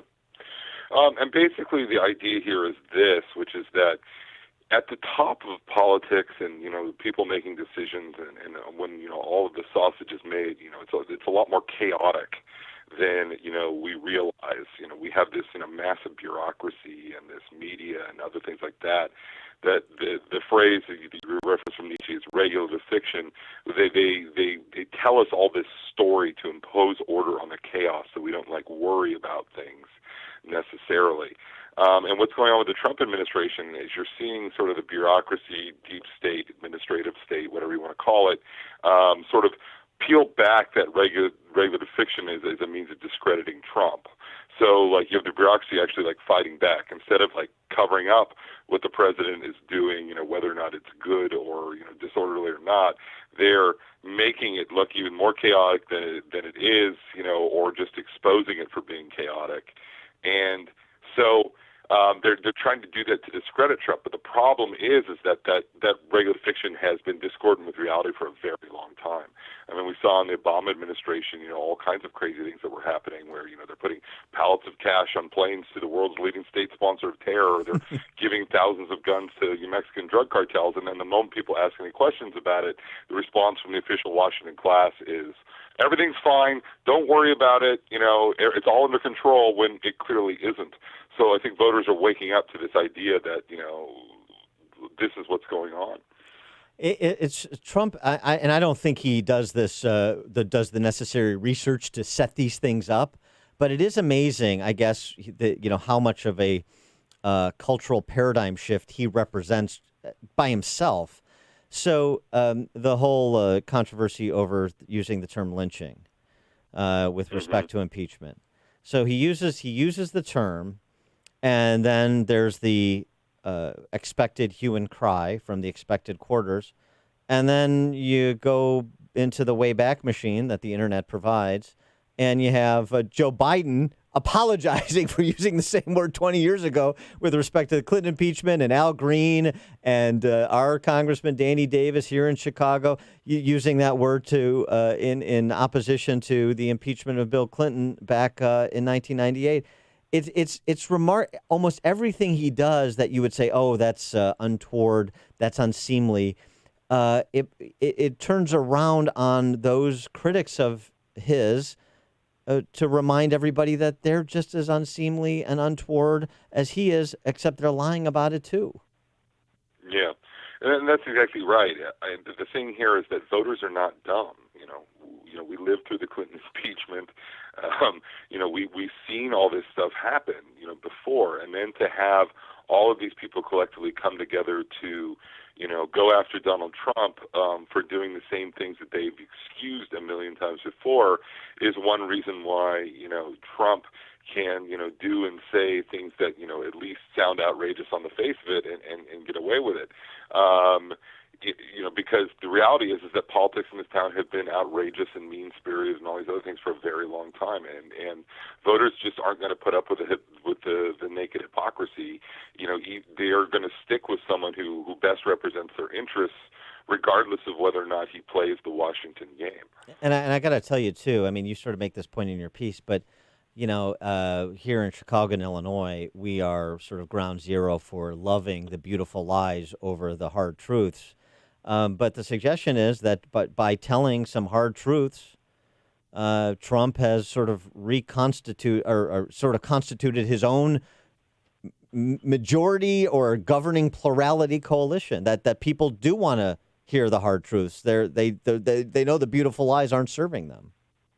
Yeah, that's exactly it. Like, they're actually now, like, instead of wanting the chaos to be covered up, they're leaning into the chaos, to be, to figure out what the heck has been exposed.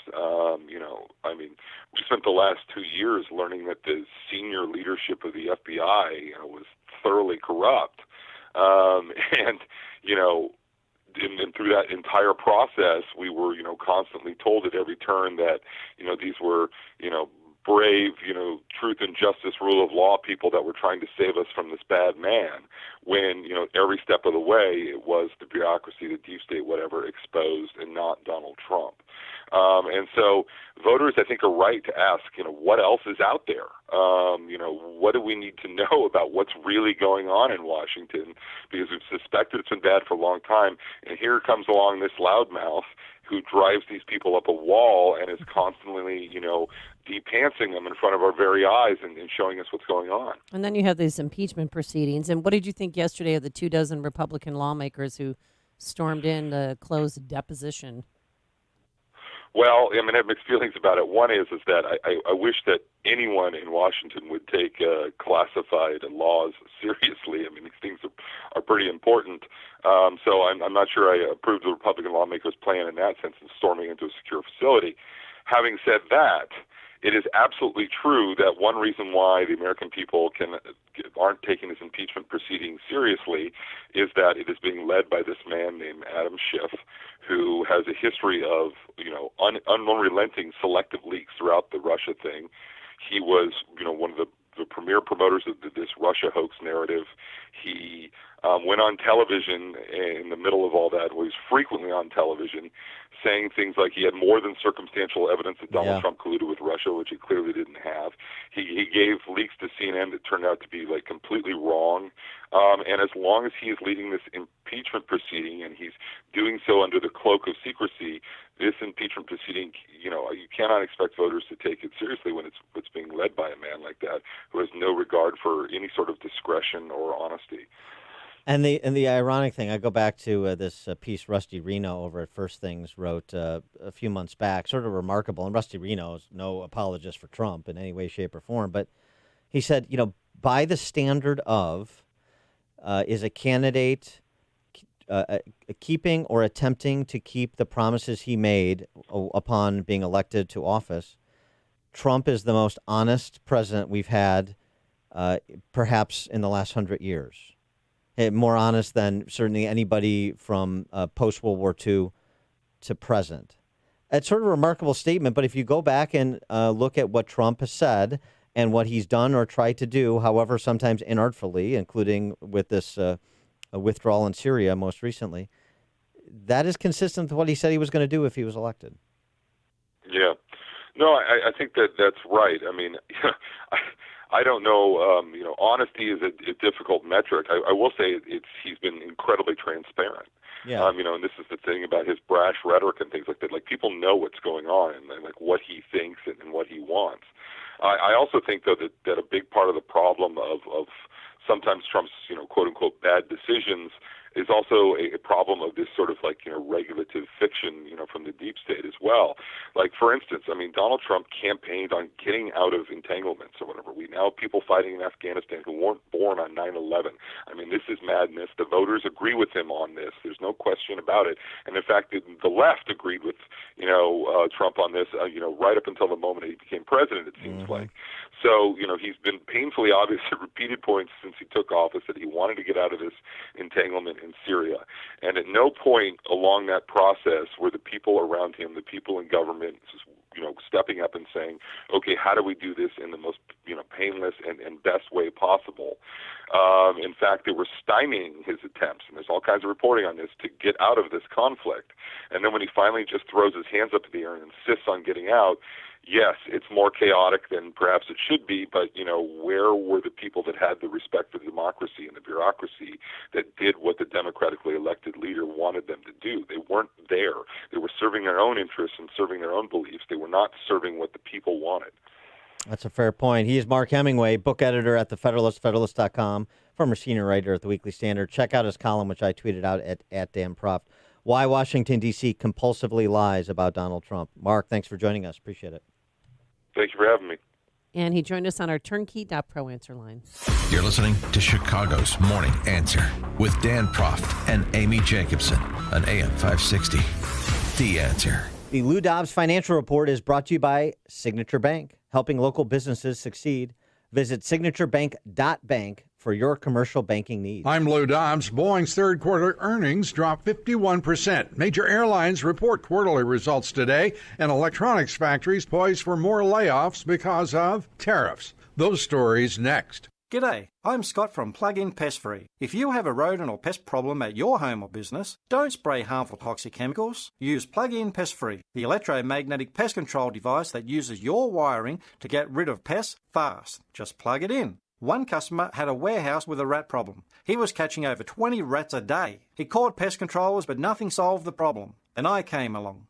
My plug-in pest-free commercial system got rid of the rats, and since then he's seen maybe 3 in the last 12 months. Plug-in Pest Free is not a sonic device. It's chemical-free and gets rid of pests safely and effectively for years. It comes with a 60-day money-back guarantee and a 2-year warranty. Now that's fair income. Order today and get 20% off at gopestfree.com, promo code SAVE20. That's gopestfree.com, promo code SAVE20. Don't spray and regret. Plug in and forget with Plug-in Pest Free. The third quarter not good to Boeing. The aerospace giant saw its earnings fall 51%, adding another $900 million in costs for its troubled 737 MAX jetliners. Those aircraft remain grounded months after two deadly crashes. Boeing says it will raise production of the MAX jetliners by late next year. Two major airline customers of Boeing released quarterly reports today, American Airlines and Southwest, reporting their numbers before the opening bell. Other economic activity, including reports from the Commerce Department on new home sales and durable goods orders.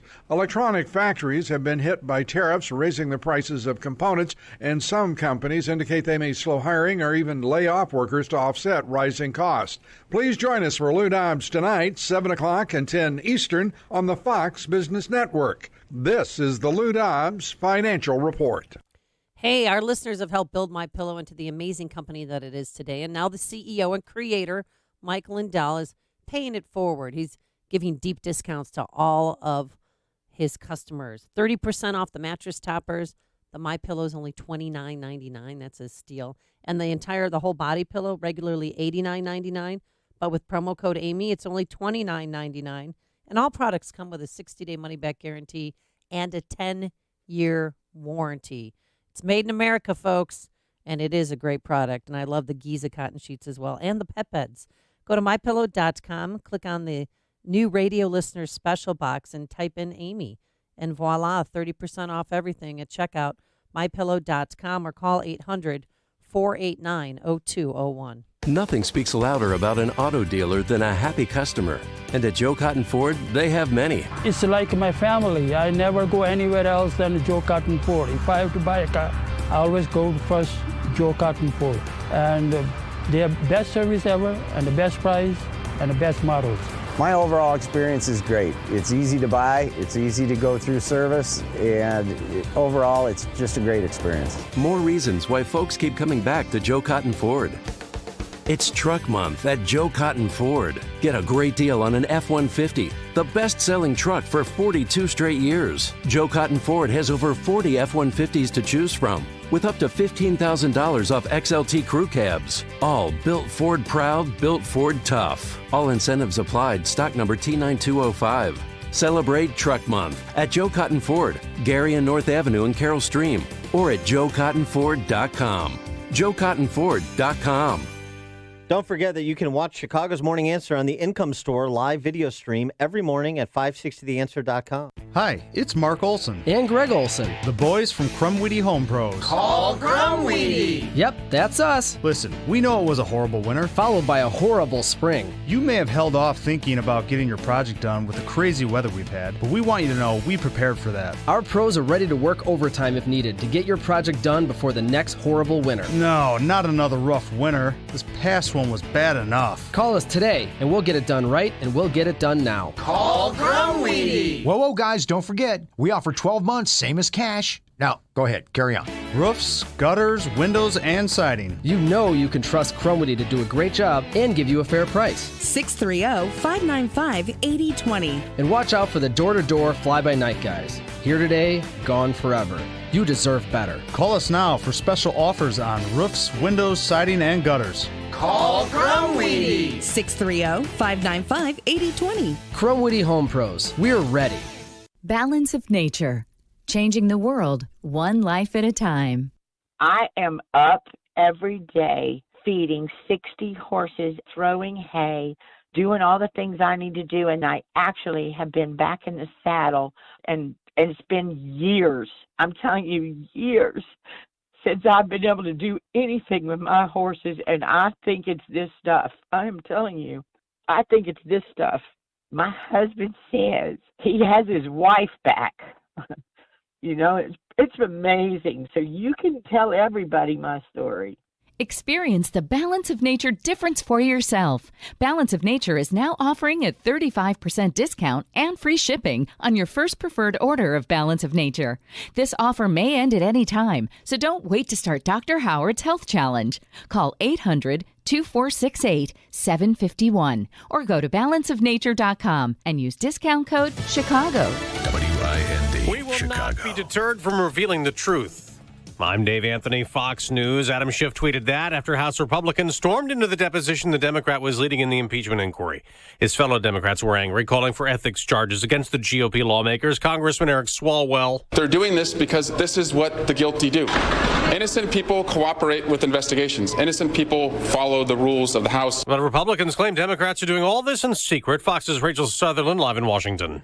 Dave, Republicans held a sit-in inside a secure facility in the basement of the Capitol for hours, ordering pizza and delaying the deposition of Pentagon official Laura Cooper for hours. House Minority Whip Steve Scalise among those who want more transparency in the impeachment process. Adam Schiff is running a Soviet-style process behind closed doors where he's trying to impeach a president of the United States in secret. Cooper, the Deputy Assistant Secretary of Defense for Russia, Ukraine, and Eurasia, was expected to shed more light on the temporary pause on military aid to Ukraine. Dave. Rachel, the day after President Trump lifted sanctions on Turkey as a ceasefire holds in Syria, Defense Secretary Mark Esper took shots at Turkey, saying the invasion was unwarranted and put us in a bad spot as a NATO ally with Turkey and an ally of the Kurds under attack in Syria. The direction of Turkey with regard to the alliance is heading in the wrong direction. On any number of issues, we see them spinning closer into Russia's orbit than into the Western orbit. Esper is in Brussels for a NATO meeting. Now an update on the 39 bodies found in the back of a refrigerated truck in England. They're believed to have frozen to death, and British police say they were all Chinese citizens. The truck driver's been questioned, not yet charged. An out-of-control wildfire has charred thousands of acres in Sonoma County, California, while the power's been cut there and in 16 other counties to prevent windy conditions from sparking more fires. I know some people have been upset, but for me, I just remember how scary it was when the fires did happen. The power is out for 180,000 homes and businesses. More could lose it today. America's listening to Fox News.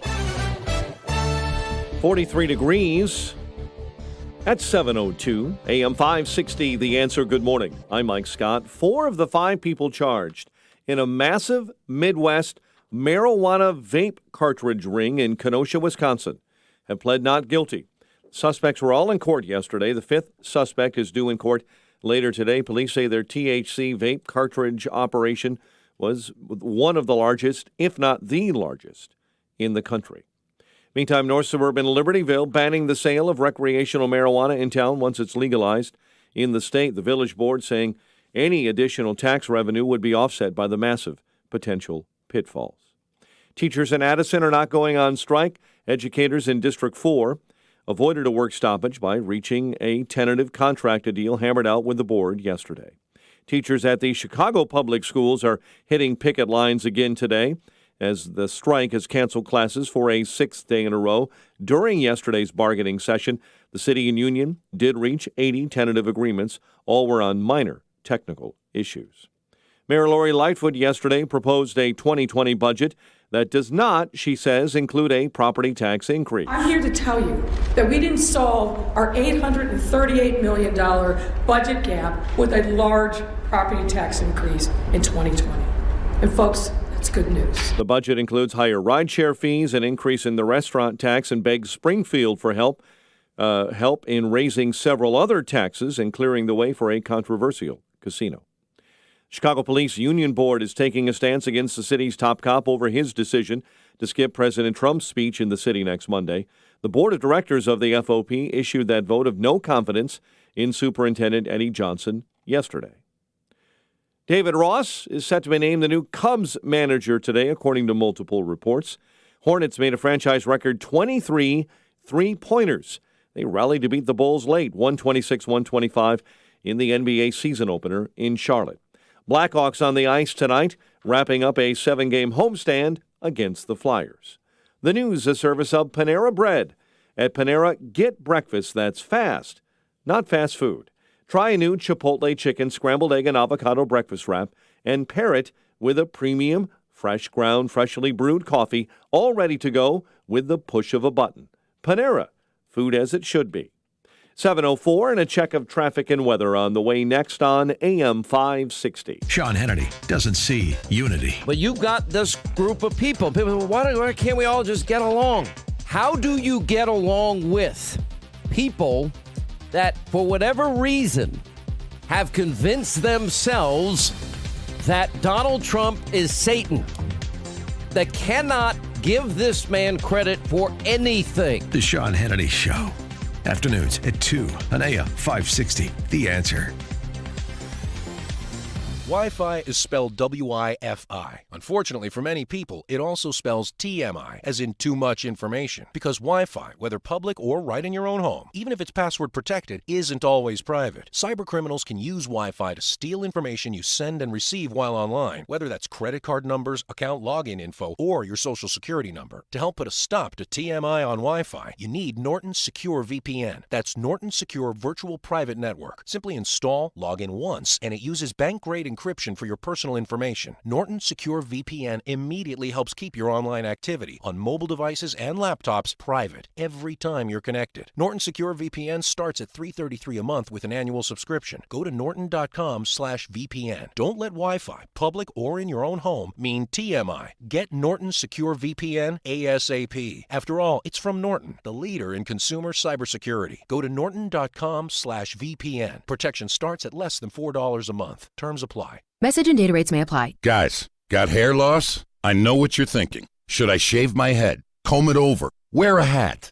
Just stop. This isn't 1970. Keep your hair and your confidence because Bosley, America's #1 hair restoration expert, can give you your real, natural-looking hair back permanently. They're giving away an absolutely free information kit and a free gift card to everyone who texts MORE to 85850. Dude, you don't have to look like your dad because this isn't your dad's hair loss treatment. People all over the country trust Bosley because they use the latest technology to give you your real hair back. You wash it, you cut it. It's your own real, naturally growing hair. And the best part, Bosley's permanent solution is protected by the Bosley Guarantee. Let them show you for free how awesome your hair could look with an absolutely free information kit and a gift card for $250 off. Text MORE to 85850. That's MORE to 85850. Indeed, used by over 3 million businesses for hiring, where business owners and HR professionals can post job openings with screener questions, then sort, review, and communicate with candidates from an online dashboard. Learn more at Indeed.com/hire. 7:07 on AM 560. Time for a dry basement and a healthy home. Time to call Permaseal, 800-421-SEAL. Time to check the roads. AM 560 Traffic Center time. In for Jim, here's Al. Here's a look at traffic on the Edens inbound. It slows from Niles Center to Montrose, from Lake Cook into the Kennedy Junction, a 28-minute trip, 24 back out to Lake Cook.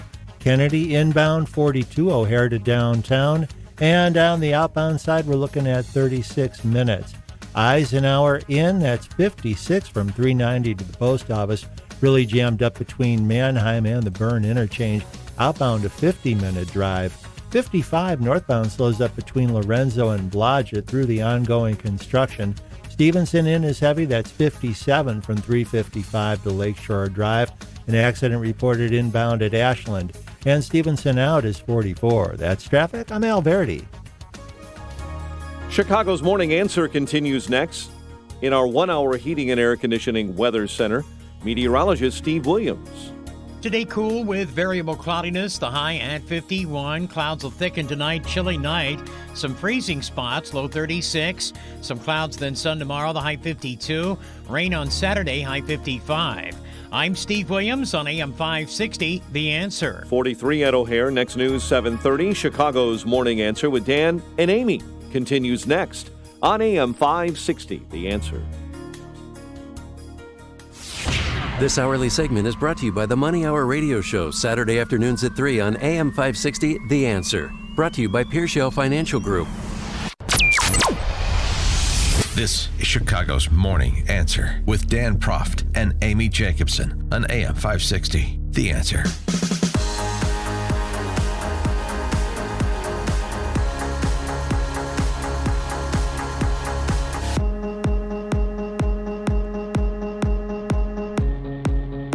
Top of the morning, Dan and Amy. Mark Zuckerberg, or Zuckerbook as he's sometimes called, was at Georgetown over the weekend talking about, he also wrote an op-ed in the Wall Street Journal talking about free speech and how Facebook is trying to balance allowing the platform to provide for the free exchange of ideas and beliefs and opinions, while at the same time rooting out content that is dangerous content that advocates violence, for example. Here's Zuckerberg explaining the construct through which Facebook attempts to operate. I've focused on building services that do two things: give people a voice and bring people together. Now, some people believe that giving more people a voice is driving division rather than bringing people together. More people across the spectrum believe that achieving the political outcomes that they think matter is more important than every person having a voice and being heard. And I think that that's dangerous. We can either continue to stand for free expression, understanding its messiness, but believing that the long journey towards greater progress requires confronting ideas that challenge us. Or we can decide that the cost is simply too great. Inevitably, some people are going to use their voice to try to organize violence, to try to undermine elections, to hurt others. And we have a responsibility to address these risks. Because when you're serving billions of people, even if a very small percent of them cause harm, that can still be a lot of harm. So we need to address that. And we build specific systems to address each type of harmful content, from incitement of violence to child exploitation to other kinds of harm like intellectual property violations. It's about 20 categories in total. And we judge ourselves by the prevalence of harmful content on our services and by the percent of that content that we find proactively before anyone has to report it to us. Much of the content that those Russian accounts shared was distasteful, but it would have been considered permissible political discourse if it had been shared by real American citizens. So the real issue is that it was posted by fake accounts that were coordinating together and pretending to be people that they were not. And we've seen similar issues with these groups that pump out misinformation like spam just to make money. So the solution here is to verify the identities of anyone who's getting a wide amount of distribution and to get a lot better at identifying and taking down fake accounts.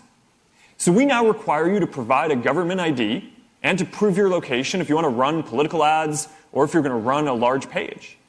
You can still say controversial things if you want, but you have to stand behind them with your real identity and face accountability. I don't have any issue with verification. I think that's eminently fair and reasonable. I also don't have any issue with regulating content that advocates violence, although, how broadly defined that is. I mean, I think it needs to be specific. We should go to war here. We shouldn't go to war there. That more like violence directed at somebody that would be illegal in nature, of course, is what I'm referencing. And the other thing that Zuckerberg said I thought was interesting, too, he talked about social media as the fifth estate. The fifth estate. Of course, the press is the fourth estate. Nobility, clergy, everyone else, and then the press. But there needs to be a fifth estate now to act as an accountability mechanism on the fourth estate, is what the implication is. And I agree with that implication, too. Mark Zuckerberg is building bridges to conservatives, it would seem to me, but how does it seem to Jim Pinkerton? Jim Pinkerton, co-chair of the Rate Coalition and contributor to the American Conservative, as well as Breitbart, joins us. Jim, thanks for being with us. Appreciate it. Good morning. Morning. So what about Zuckerberg's comments? Now, his comments about, Russian Facebook campaigns and stuff didn't sit well on the Hill with Democrats who want him to do deep investigations and regulation of political speech that they don't like, and he's resistant to that. That's sort of an encouraging sign.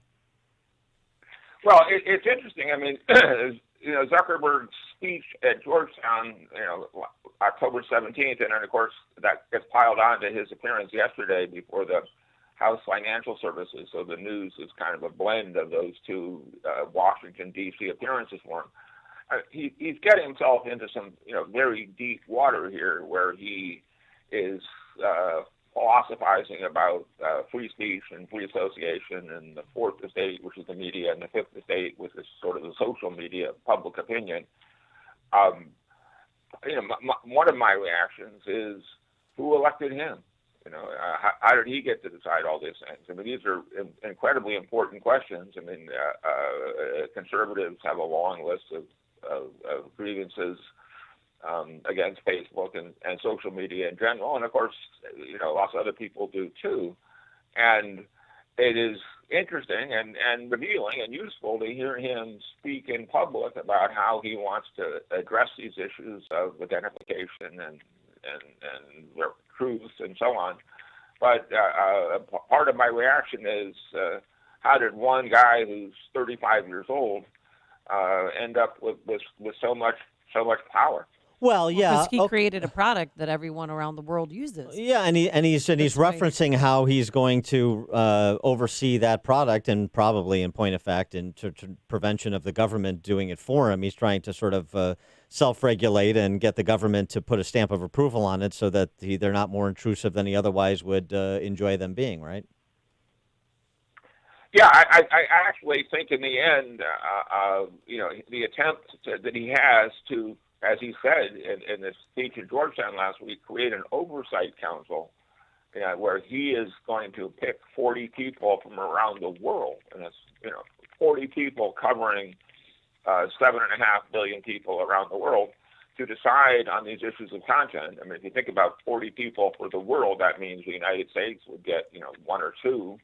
And it's sort of hard for me to imagine how one or two Americans, whoever they are, including me and my mother, could decide properly what all the content rules are. So, I mean, it's sort of astonishing how much power Facebook has accumulated, and I think disturbing to a lot of people. I think you're right to point out, it's nice to offer these sort of high-minded paeans to the First Amendment and the exchange of ideas. The devil is going to be in the details of how Facebook actually operates. So I think that's a fair cautionary note. But I mean, in terms of the idea that the Fifth Estate could be social media, could be a check on the Fourth Estate, the way that it has been in so many ways, going back to, frankly, the George W. Bush National Guard story that ended Dan Rather's career, and not a minute too late, or too soon, I should say.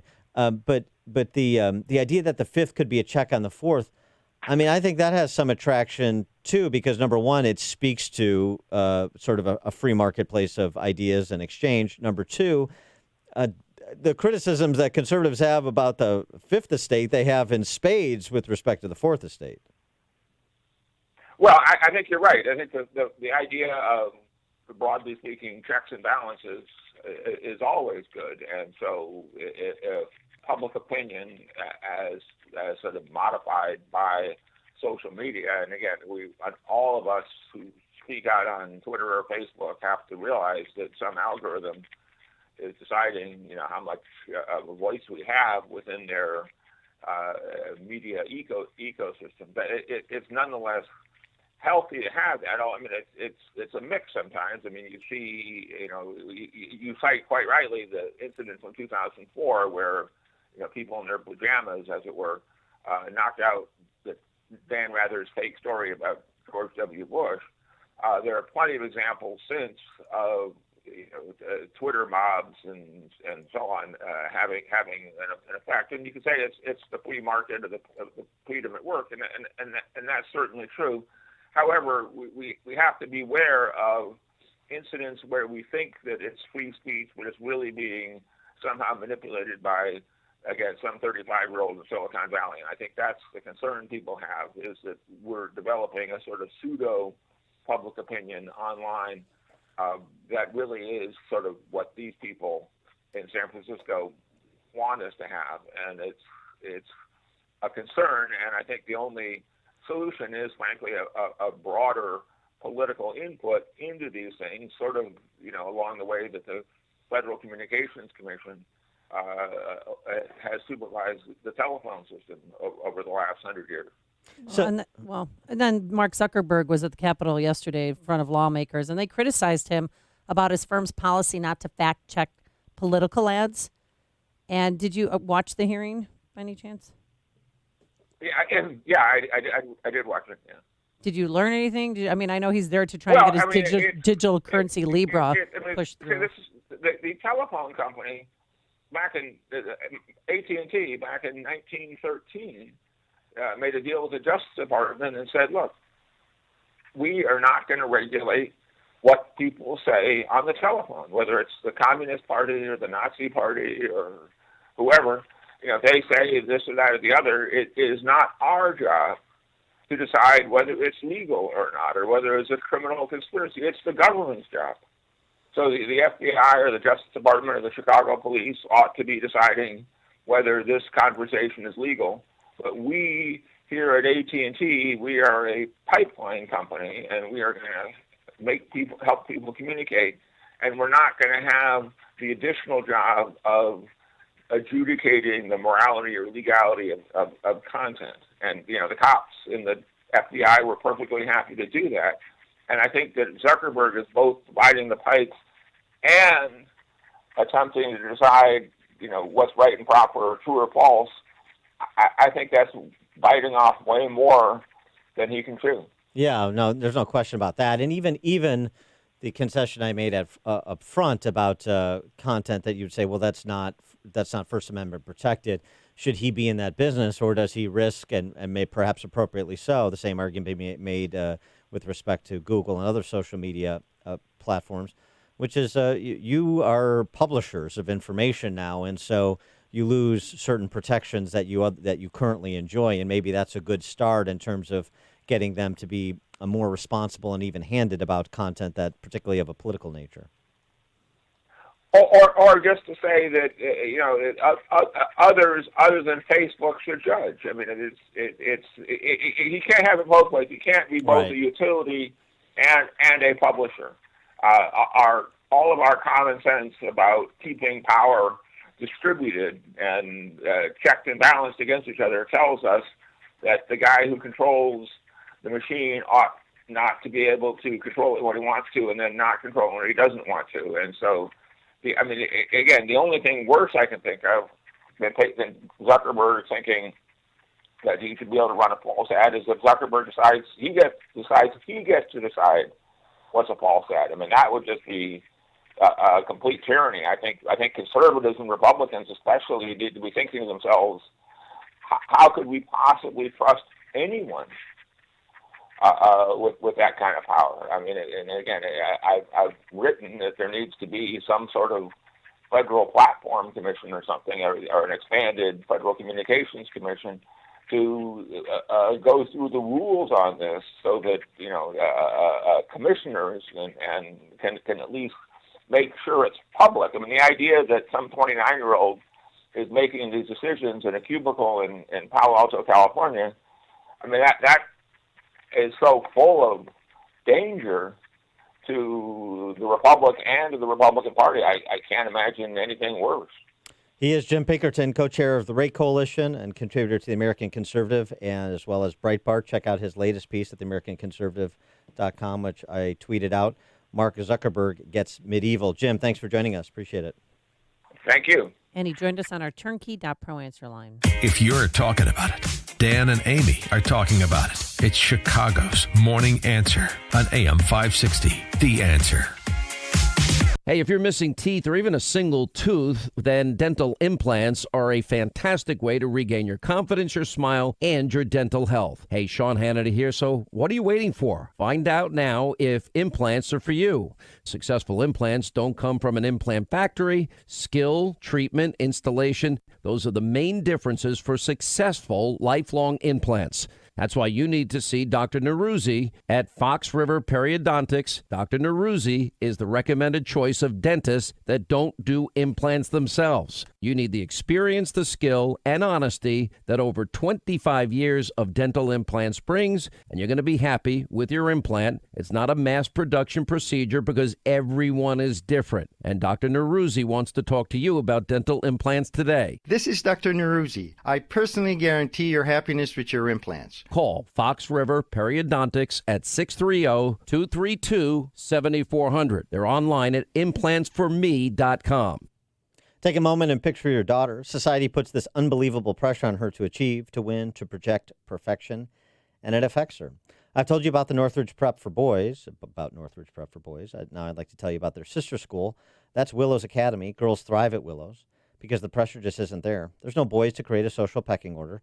It's a culture where what matters is how good a friend you are, not Instagram. Their all-female faculty create a warm environment where girls can be their best, not perfect. And not surprisingly, in this environment, girls actually do achieve. The Willows goal is to produce leaders, and it succeeds. Willows girls attend the top universities like MIT and Notre Dame. Willows has a strong liberal arts curriculum, small class sizes, personalized attention, and one-on-one mentoring. And they don't strike. They're an independent Catholic school for grades 6 through 12 with your strong values. Learn more at their open house on November 3rd. Register online at willowsacademy.org. That's willowsacademy.org. Want your home's furnace to stay safe and reliable? And want to prevent any potential problems before they happen? At your local 1 Hour Heating and Air Conditioning, we recommend an annual furnace inspection and tune-up. Right now, get big savings on a furnace tune-up. Call 855-1-HOUR. Because not taking care of your furnace, that's just cold. Your comfort is just a call away. Call 1 Hour. Terms and conditions may apply. Call for details. Independently owned and operated. Licensed in the respective state or county. Individual rates, coverage offerings, and savings may vary. Subject to terms and conditions. If you run a small business, saving up to 30% on your workers' comp insurance is a big deal. That's why you need to check your rate at PieInsurance.com. Pie Insurance makes workers' comp a no-brainer with an easy online experience and outstanding service. At Pie, we protect your business and your employees and could save you up to 30%. Check out your rate online today and see how much you can save at PieInsurance.com. That's PIEinsurance.com. Hey, is your child falling behind academically? Is he overwhelmed, distracted, or unable to focus? Does your daughter lack confidence? Well, it's not too late to consider the outstanding education and preparation for life that St. John's Northwestern Military Academy offers.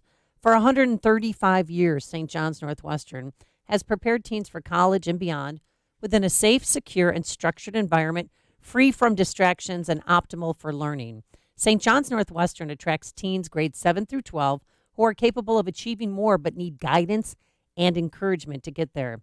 St. John's Northwestern inspires personal growth through a commitment to academics, spiritual and character development, athletics, and a strong foundation essential for critical thinking and decision-making. This group is not going to go on strike. St. John's Northwestern is located in the beautiful Lake County region of southeast Wisconsin. It's within driving distance of Chicago, and they'd like you to visit their beautiful 110-acre campus during their open house, which is Friday, November 8th. Write that down, Friday, November 8th. Get more information at 1-800-SJ-CADET. That's 1-800-SJ-CADET, or online at sjnma.org. That's sjnma.org. St. John's Northwestern Military Academy. Leadership lives here. Balance of Nature. Changing the world, one life at a time. I thank you to your Dr. Howard and everybody, because my Balance of Nature is like my extra little health insurance for me. It makes me feel good every day. I will take it forever. I don't have any family, and I think of you guys as my family. I think I'm getting emotional because you care, and I get, You're going to make me emotional. No, but, I just feel like you're my family because you really care about me. That's why I love you guys. You're like a family, and I know that if I ever needed to talk, I could talk. So thank you. Experience the Balance of Nature difference for yourself. Balance of Nature is now offering a 35% discount and free shipping on your first preferred order of Balance of Nature. This offer may end at any time. Call 800-2468-751 or go to balanceofnature.com and use discount code Chicago. AM 560, The Answer.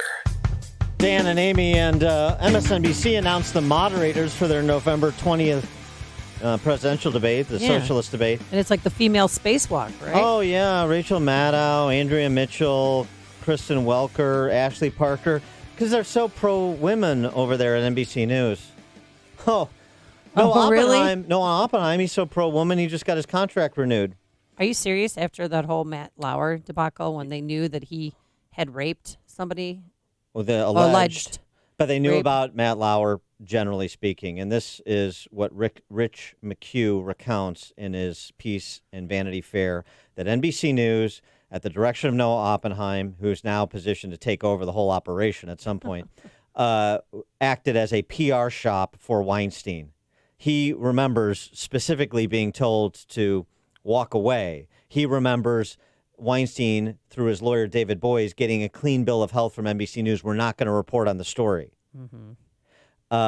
He was on Rich McHugh with Tucker Carlson to respond to some of the assertions in his Vanity Fair piece. David Boies, who was an attorney for Weinstein at the time, on behalf of Mr. Weinstein, went to get assurance from NBC of what was going on with the story, and he was told that, we've told Mr. Weinstein we're no longer doing a story on him. That's slightly unusual for an investigative journalist outfit to give such an assurance. Have you ever heard of a network assuring the target of an investigation or a subject in a story that they're not going to report on him? Never.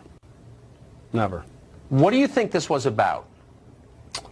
I think everybody knew. I think everybody who's read the book, first of all, Catch and Kill, and hopefully people who've read, what I wrote, now see what it was about. And I think Ronan did an excellent job of connecting the dots. That this was a very powerful person. At the time, Harvey Weinstein was still one of the biggest, if not the biggest, producers in Hollywood, and had extreme, an extreme ability to shut down stories, and had done it for years. And I think this was about.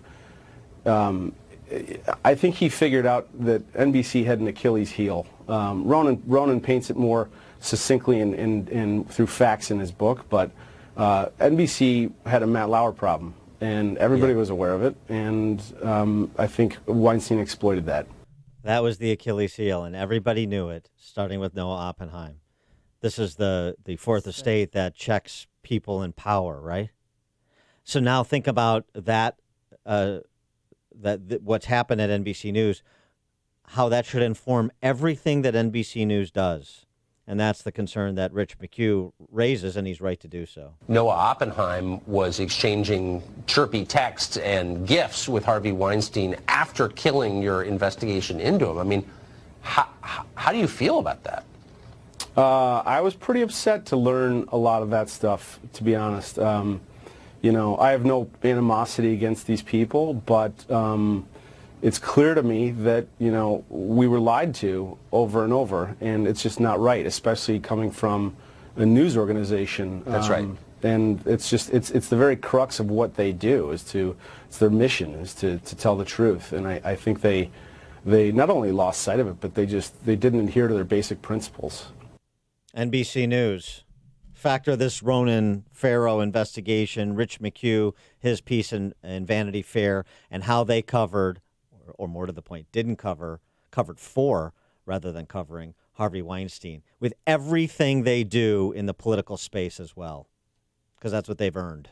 And now they're going to placate to women and say, we have this all-female panelist for our next debate. That's the way. Look at how loving we are. That's the way to wash it all away, isn't it? Shouldn't be. Coming up on Chicago's Morning Answer, a no-confidence vote for Superintendent Eddie Johnson as he plans to skip President Trump's Chicago visit to honor police chiefs. And Oak Park socialists are all up in a roar with our little show here at 7:37. But now let's head into the newsroom. Here's Mike Scott. 43 degrees outside, 7:33. All 39 people found dead in a container truck near an English port were Chinese citizens. British police confirmed Thursday as they press to investigate one of the country's deadliest smuggling cases. The 25-year-old truck driver from Northern Ireland is being questioned on suspicion of murder. Lawmakers say Deputy Assistant Secretary of Defense Laura Cooper's testimony in her impeachment inquiry led by Democrats yesterday was all about foreign aid. Republican Representative Mark Meadows of North Carolina sits on the House Oversight Committee. I think the witness is verifying a number of facts that we already knew. Specifically, Cooper only went into technical details of how aid is dispersed.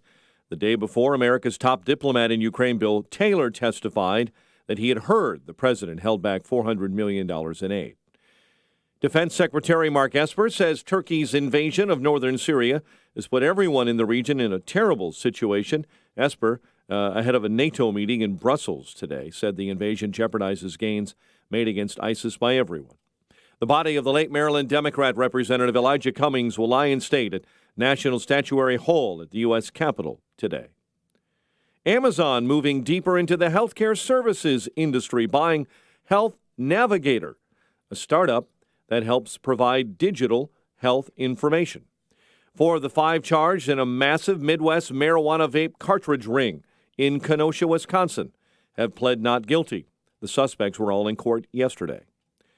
A man is dead, confronted by the owner of a home he broke into on Chicago's west side. Police say the man was confronted by the homeowner last night in the 5000 block of West Chicago Avenue. Teachers in Addison will not walk off the job. Educators in Elementary District 4 avoided a work stoppage by reaching a tentative contract deal with the board yesterday. However, teachers at Chicago Public Schools will hit the picket lines again today for a 6th day in a row. Hornets over the Bulls in the NBA Lid Lifter, 126-125 in Charlotte. Blackhawks host the Flyers tonight. The news service of Invisible Fence. Protect your pets from leaving your yard at a fraction of the cost of a privacy fence. Now until October 31st. Save $315 on Boundary Plus technology, only from Invisible Fence brand. Go to invisiblefence.com today and save. That's invisiblefence.com. 7:35. A check of traffic and weather on the way next on AM 560. Do you use our station's mobile app? A remarkable invention. If so, we'd appreciate you taking our short survey to let us know what you think. Your feedback will help us develop an even better mobile app. Plus, you'll be entered to win a $1,000 gift card. That's right, a $1,000 gift card. In no time at all, you'll be rolling in money. So download our mobile app now, take the survey, and you just might win a $1,000 gift card. AM 560, The Answer. Oh, wow! It can't be. Oh, yes, yes, yes! Oh, where have you been? If you snore, the first time you use Mute can be quite an experience. I can breathe! I can breathe! Snoring can happen when your nose is blocked, forcing you to breathe through your mouth. Mute is a comfortable nasal breathing device designed to increase airflow through the nose by gently opening the airways. Thanks to Mute, you get all the air you need through your nose and not your mouth, which means less snoring and more chance of sleep. Oh, that's the best night I've had in years. In trials, 75% of couples reported a reduction in snoring when using Mute. Available at Walgreens, CVS, Rite Aid, and other fine stores. To find your local store or for more information, go to mutesnoring.com. Mute. Breathe more, snore less, sleep better. It's an evening you don't want to miss. The Illinois Family Institute's Faith, Family, and Freedom Banquet with the Reverend Franklin Graham. For tickets, visit IllinoisFamily.org. The only hope for the United States of America is Almighty God. A bold challenge for today from Franklin Graham, Friday, November 1st at the Tinley Park Convention Center. Let's elect men and women to office who will lead this nation back to really being one nation under God. Franklin Graham and the IFI Faith, Family, and Freedom Banquet. I want you to know this, God loves you. For tickets, call 708-781-9328, 708-781-9328, or visit IllinoisFamily.org. IllinoisFamily.org. A lost dog, not a lost cause. Read Catching Murphy, the latest book from the Associated Press, available now exclusively at Amazon.com. 7:38 AM 560 Traffic Center time. In for Jim, here's Al. Here's a look at traffic on the inbound Edens. It's slow from Peterson to Montrose, 24 in from Lake Hook to the Kennedy Junction, 26 back out to Lake Hook. The Kennedy inbound, a 50-minute trip from O'Hare to downtown, 25 in from Montrose. Express lanes are actually running slower, about 2 minutes slower. The Ohio feeder ramp is full as well. Kennedy back out to O'Hare, 45-minute ride. Eisenhower in, that's an hour 1. At Addison, a crash has the left lane blocked. Traffic backed up from the 390 tollway. Eisenhower back out to 390, 52 minutes. 55 northbound slows up between Lorenzo and Blodgett due to the ongoing road work. That's traffic. I'm Al Verdi. On AM 560, The Answer. Chicago's Morning Answer continues next. Your official Chicagoland weather forecast from the 1 Hour Heating and Air Conditioning Weather Center. Cool with variable clouds. High 51. Cloudy with some freezing temperatures, and we do mean freezing.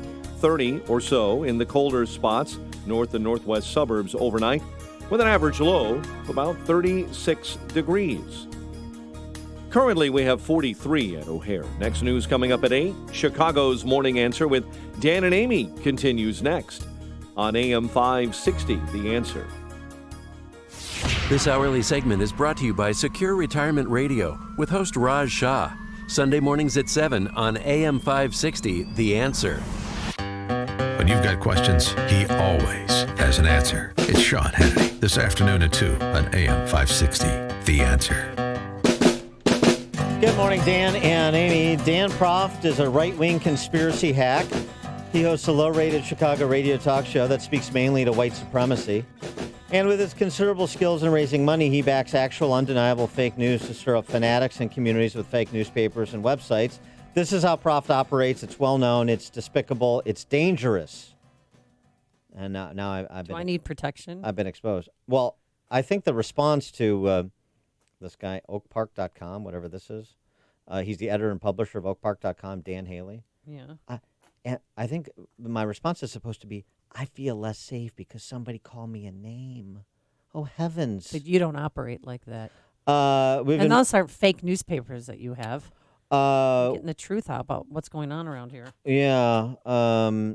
A parade of angry Oak Parkers lit into Dan Maroney, the village trustee who came on our show last week to talk about the imbroglio involving his fellow trustee, Susan Buchanan, and her fellow socialist apparatchiks who said white men can't comment on the village's diversity statement because they don't know systems of oppression. They've never been oppressed.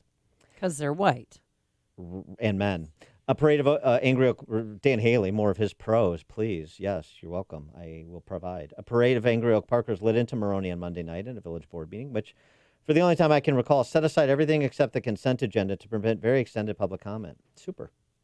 All aimed at castigating Maroney for his conscious efforts to explode fellow trustee Susan Buchanan's angry, principled but inappropriate outburst at a board meeting earlier this month into the national fever swamp represented by InfoWars and Prof's radio muck. Now I'm with Alex Jones. It covers a lot of ground in a few paragraphs. White supremacy, Alex Jones, sure. A lot of substantive comment there from Dan Haley. Let's get Dan Haley on the show. Dan Haley has been invited on the show, just as the apologist for Susan Buchanan, Oak Park self-styled AOC, a woman named Artie, have been invited on the show. But Dan Haley, so far, much like Artie, the AOC of Oak Park, seem to be pieces of socialist baloney that resist the grinder, to borrow from a Buckleyism. Bill Buckley famously said that about Bobby Kennedy when Bobby Kennedy wouldn't come on Buckley's show. Mm-hmm. Why does baloney resist the grinder? So now I'm saying, why does socialist baloney like Dan Haley and Artie, the AOC of Oak Park, resist the grinder? There were public comments, as Dan Haley reports in his piece. Not all of them were excoriating Dan Maroney. I'm sorry to provide additional report and actual additional audio. For example, Sean Cresswell. Sean Cresswell, Oak Park resident, he took to his opportunity during public comment. Trustee Buchanan's recent diatribe was painful to hear. She embarrassed and wounded our community. I sincerely hope Ms. Buchanan and her fellow trustees can learn and grow from this very regretful incident and better represent our community going forward. Trustee Petticola, you recently directed your fervor at Trustee Maroney, calling his behavior vile, reprehensible, and Brett Kavanaugh-like. Some of you might be wondering what horrendous act drew such outrage from Trustee Petticola. It seems Trustee Maroney had the audacity to conduct a very thoughtful and respectful interview on a local radio station to discuss the events of the last board meeting, which, as we all know, received local and national media attention. Trustee Maroney is not... I mean, the reaction from those Oak Park residents, they are so... they are literally like mad dogs. They're frothing at the mouth. Yeah. Well, then he said later that he was thinking about... Well, you should have heard him react when he said he said enough of Oak Park and he's moving out, and they're like, ah! We must do something about this immediately! Immediately! Harumph! I didn't get a harumph out of that guy. Give the governor a harumph. Harumph! You watch your ass. Yeah, Maroney. I mean, it's like an impersonation of Keith Olbermann. Resign! Harumph, harumph. The Douglas Murray we had on the show, not a white supremacist. Madness of crowds. The Oak Park Village Council meeting, with the exception of Dan Maroney and maybe Dino Andrews and a couple other people like this Sean Cresswell who commented. I mean, they are unhinged. It doesn't even describe it. They're like, I mean, it really is. They're cultists. We talk about Chicago. God, aren't you embarrassed? The Champagne Socialist, such a progressive, thoughtful community as Oak Park, with lovely homes, Frank Lloyd Wright, the birthplace of Ernest Hemingway, and so on and so forth.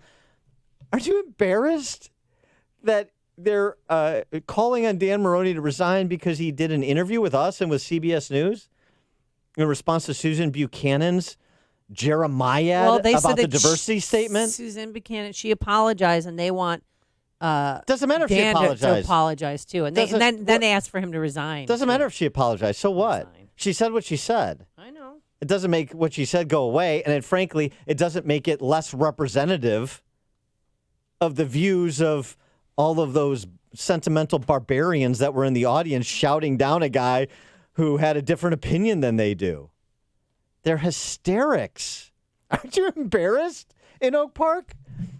And River Forest, for that matter, since you attend the same terrible high school. 312-642-5600, turnkey.pro answer line. 64636-DA, turnkey.pro text line.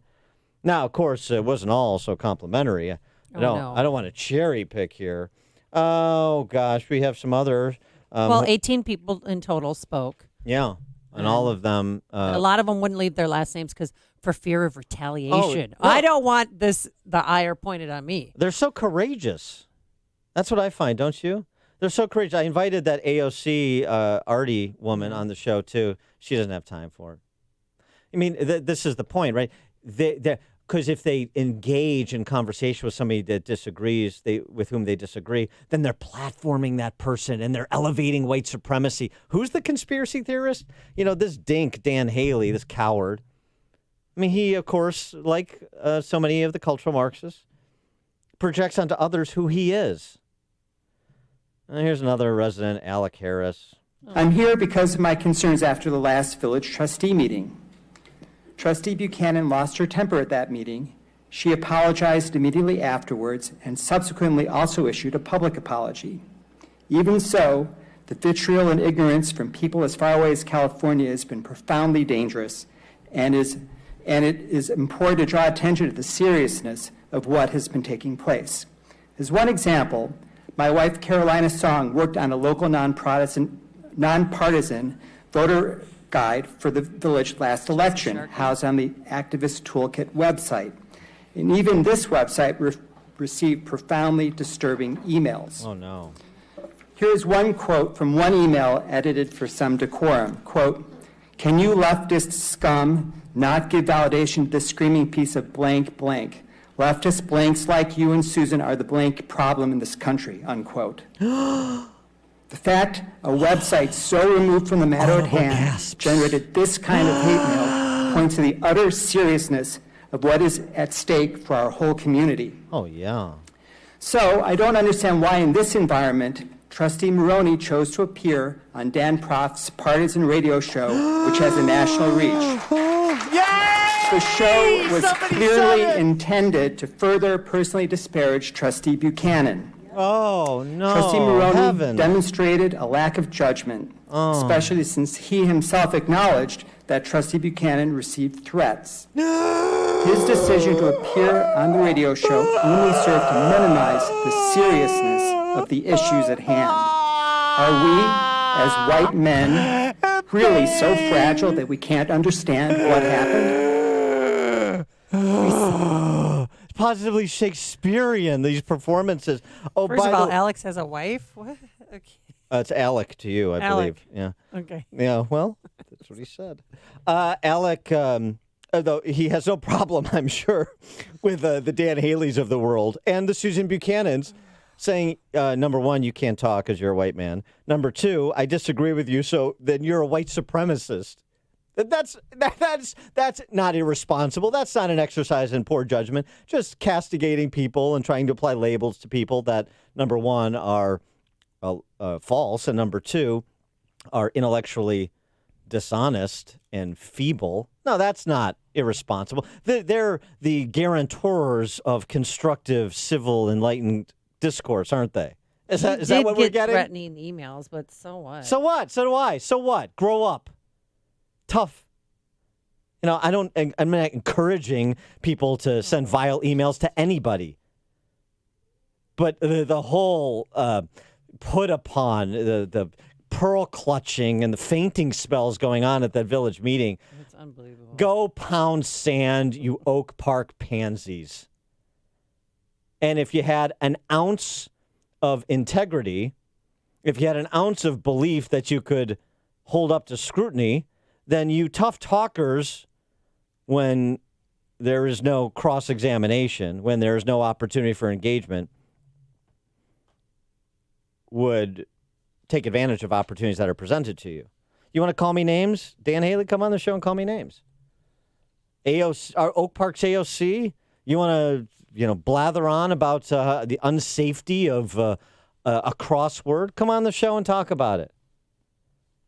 What did Dan Maroney say specifically, both at that meeting as well as on this show, that it was making Oak Park such a hostile place? Oak Park is a hostile place because of you authoritarian goons that run around saying anybody who disagrees with me is creating an unsafe space and needs to be silenced. This is the goon squad that wants to outlaw the word bitch in Massachusetts, make it criminal, outlaw illegal alien in New York City. It's a $250,000 fine. The hate crime law in Connecticut that's also violative of the First Amendment. That's who's making it a hostile place for anything resembling enlightenment. That's who's quashing intellectual rigor. These people are barbarians, pure and simple, and cowards, which is what barbarians are, which is what thugs are. Oak Park. Mike in the West Side. Hey, Dan and Amy, both of you are my heroes. A couple years ago, you had given me Dick K's last name. I don't send vile emails to him, but I do correct him on a weekly basis, and he always makes sure to hang up on me. But I happen to live across the street from Oak Park. I live in Forest Park.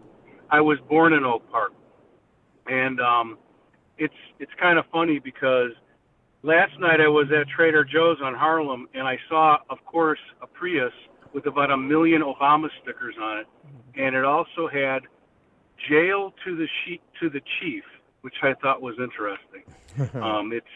It's really unbelievable. Years ago, when Obama won his second term, I was in a restaurant, and there was two couples behind me, and they were obviously overly educated with no common sense. Oak Park residents from the 70s probably owned the Prius with all the Obama stickers. They were talking about how great Obama is and what he's doing for the country and how great it is. And I turned around and I said, listen, this is the first time in my life I don't have health insurance because my boss couldn't afford it. They came down on me. They started screaming. So you're absolutely right. They really are dangerous. They're scary, and they are barbarians. They said that I was lying, just like Dick Snodgrass told me 9 years ago. All hogwash.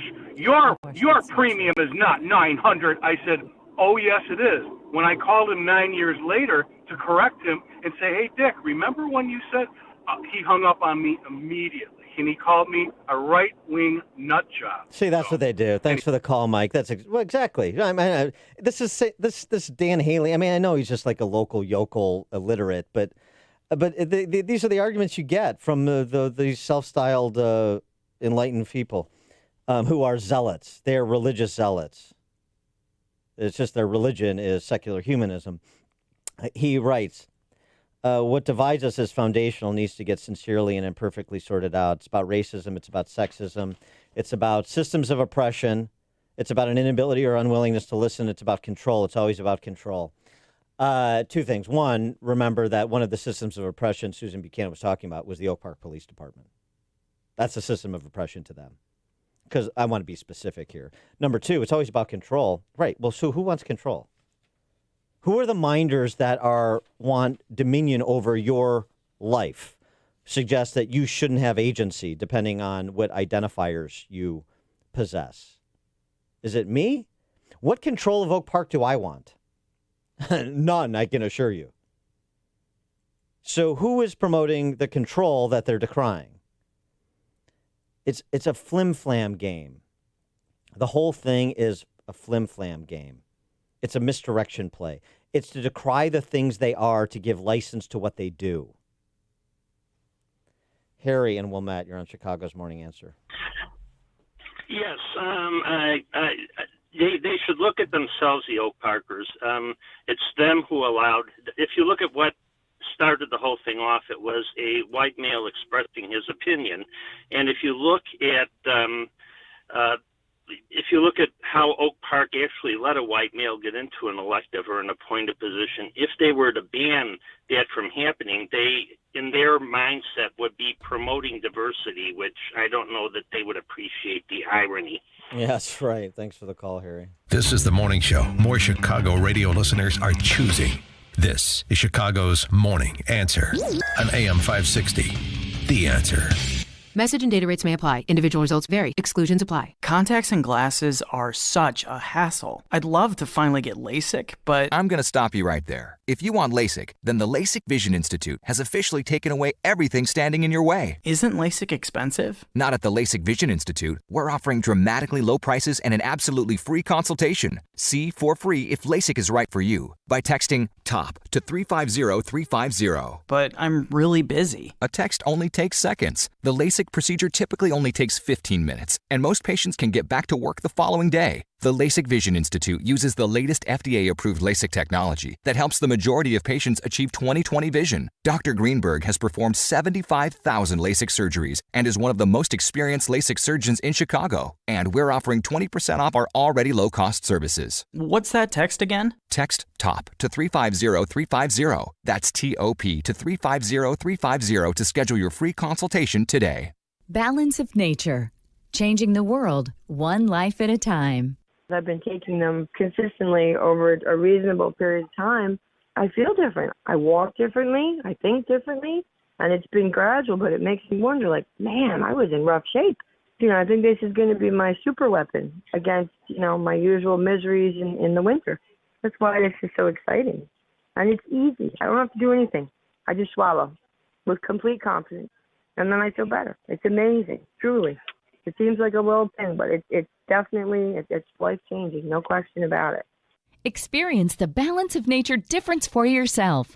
Balance of Nature is now offering a 35% discount and free shipping on your first preferred order of Balance of Nature. This offer may end at any time, so don't wait to start Dr. Howard's Health Challenge. Call 800-2468-751 or go to balanceofnature.com and use discount code Chicago. When John Mariotti started Woodland Windows and Doors in 1969, he knew that relationships were important. He knew that he needed to look out for his customers' best interests. Today, Woodland is run by the second and third generation of Mariottis, who continue to build great relationships and to service their customers. When it's time to replace your windows and doors, trust your Marvin retailer, Woodland Windows and Doors, to guide you through the process. They have a huge selection of Marvin replacement windows and doors, specialists who know their stuff, and professional installation. Homeowners and builders turn to Woodland Windows and Doors for the individual attention they get on each project. Every job is unique. Every job is done right. That's why for 50 years, they've trusted Woodland Windows and Doors with their projects. Woodland Windows and Doors, your Marvin authorized installing retailer, provides the perfect solution and professional installation. They're online at woodlandwindows.com or stop by the Woodland Windows and Doors showroom at the corner of Lake and Gary in Roselle. AM 560, The Answer. Hey, one more note, Oak Park Titwillows. Listen up. I was born in Oak Park. I was born at West Suburban Hospital. So exactly. He's one of ours. Oh my God. So when my friends take over in the forthcoming revolution, I'm putting a birthplace of Dan Proft in front of that Oak Park sign. You've been warned. Here, let's go into the newsroom. Here's Mike Scott. Addison teachers reach a tentative deal to avoid a strike while Chicago teachers walk picket lines. WIND, Chicago News Time, 8 o'clock. It's being whipped up by near hurricane-force winds. I'm Dave Anthony, Fox News. A wildfire burning out of control near Geyserville, California. 15 square miles have been charred. People ordered evacuating from their homes. The power's already been cut in Sonoma and 16 other counties to try to prevent that wind from knocking lines down, sparking more fires. 180,000 homes and businesses have no electricity, and more could lose it today. Earlier this month, the company was heavily criticized for shutting off power to more than 700,000 customers. Their website consistently crashed. Their outage maps were wrong. Many didn't feel they had enough prep time. PG&E's equipment has been blamed for sparking a number of the state's most recent and devastating wildfires. As Fox's Jessica Rosenthal, ceasefires in place in Syria, with Russia helping patrol a border area where Turks invaded to drive back Kurdish fighters. But the day after President Trump lifted sanctions on Turkey, the defense secretary is critical of that country. Fox's Rachel Sutherland, live in Washington. Dave, Defense Secretary Mark Esper took aim at Turkey, saying the NATO ally should have never gone into northern Syria. Turkey put us all in a very terrible situation.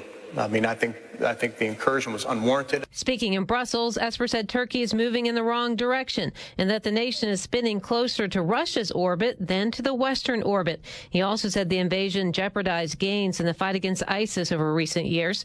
Turkey has agreed to stop fighting the Kurds, who helped the U.S. battle the terror group. Dave? Rachel, the day after about 30 House Republicans stormed a deposition in the impeachment inquiry, White House Press Secretary Stephanie Grisham just told Fox, I'm glad they did it. You know, again, these Dems have been doing everything behind closed doors and in secret. And so it's about time that somebody made a very bold stand. But Democratic Congressman Ted Lieu says this is really because testimony given so far against the president in the controversy over his call with Ukraine's leader has been damaging. They're freaked out.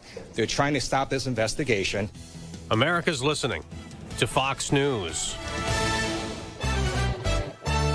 Sunshine, 43 degrees. 8:02 is our time on AM 560. The Answer. Good morning.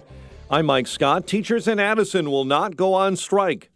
Educators in District 4, an elementary school district, avoided a work stoppage by reaching a tentative deal with the board yesterday. Teachers were set to walk off the job today. Meantime, teachers at Chicago Public Schools will hit picket lines for a 6th day in a row. During yesterday's bargaining session, the city and union did reach 80 tentative agreements, all on minor technical issues. A person was shot with a paintball gun Wednesday afternoon after days of similar attacks on the Illinois Institute of Technology campus on the south side. A silver vehicle was northbound in the 3100 block of South State around 5 p.m. when someone inside fired paintballs, striking one person in the neck. That person left the scene before officers could arrive from IIT. Illinois health officials say they're bracing for a severe flu season. Officials are basing their predictions on the harsh season experienced in Australia and in the southern hemisphere. David Ross could be set to be named the new Cubs manager, according to multiple reports, as soon as today. Hornets rally late to beat the Bulls, 126-125 in the season opener in Charlotte. Blackhawks host the Flyers later on tonight, wrapping up a 7-game homestand. It's 8:03, time for the AM 560 Business Beat. It's a service of Signature Bank, helping local businesses succeed. Visit signaturebank.bank for your commercial banking needs. Now the latest from the Fox Business Network. I'm Deirdre Bolton, and this is the Fox Business Report. Shares for carmaker Tesla up almost 20% in pre-market trading after a strong quarterly report. This as several other major companies are scheduled to release quarterly results later today, including American Airlines, Amazon, and Visa. 6 states reaching a $700 million settlement with drug distributor Reckitt Beckisser. This follows an investigation into their role into the country's opioid epidemic. That company is accused of falsely advertising a drug to treat opioid addiction. Good news drivers, gas prices appear to be slowly ticking ticking down. AAA reports the nationwide average for a gallon of regular is down about 4 cents from this time last week. On Wall Street, stock futures are up as markets overseas are also on the rise. This a day after the Dow gained 46 points. The NASDAQ added 15 points. That's your Fox Business Report. I'm Tom Graham, invested in you. It's 8:04. A check of traffic and weather on the way next on AM 560. Tickets for Freedom Summit 2019 sold out in record time in response to the high demand. We've opened up an overflow room for attendees to watch the event on Saturday, November 2nd at the Westin Chicago Northwest. Overflow tickets are on sale now, but are selling fast. Get yours at freedomsummitchicago.com. That's freedomsummitchicago.com. Sponsored in part by Woodland Windows and Doors, Automated Systems Incorporated, Joe Cotton Ford, HealthInsuranceMentors.com, and by Cromweedy Roofing. Hi, this is Dan Frio with the Mortgage Update. Is the lack of having enough money in the bank holding you back from buying a home? The state of Illinois is helping first-time home buyers with this issue with a program you can only get through a limited number of lenders that's hand-picked by the state, and I'm one of those preferred lenders. This program is a grant up to $10,000 to help you with your down payment and also cover closing costs. Stop paying your landlord's mortgage and get on the path to buying your own home. Since this is a grant program, funding can run out at any time, so call now and reach out to me personally. Just pick up the phone and call 844-775-LOAN. That's 844-775-LOAN to reach me personally, or visit me on the web at windmortgage.com. That's windmortgage.com. Parkside Lending, LLC is an Illinois residential mortgage licensee and an equal housing lender. NMLS 176162.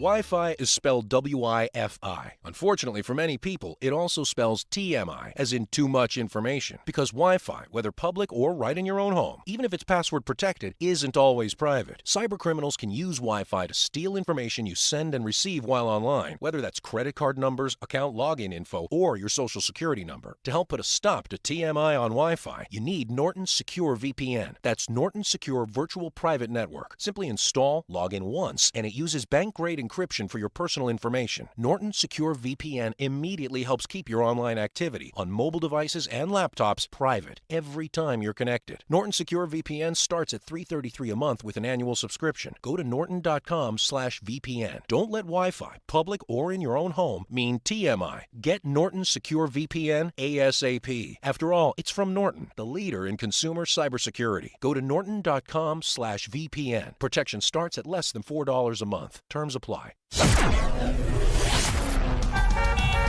It's 8:07, AM 560 Traffic Center time. In for Jim, here's Al.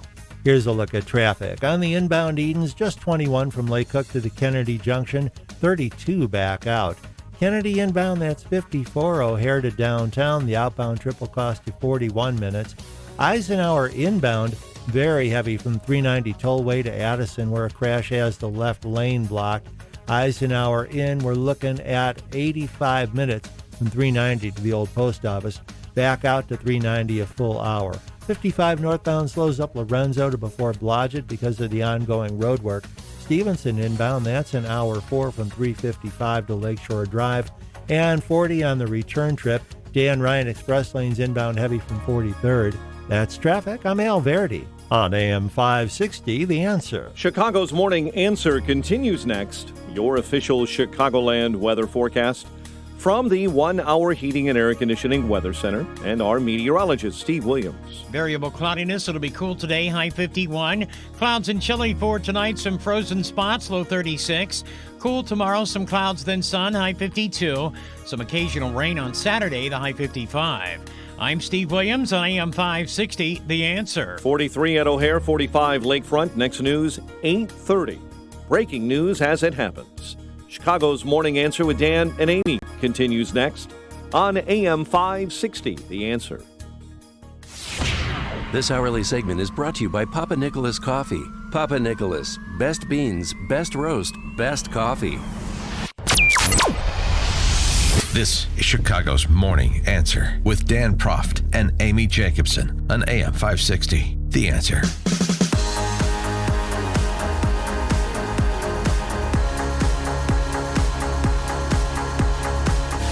Top of the morning, Dan and Amy. There's that old saw that goes something like, some ideas are so dumb only an academic could believe them. I've got a corollary to that. Some ideas are only so dumb a Nobel Prize winner in economics could believe them.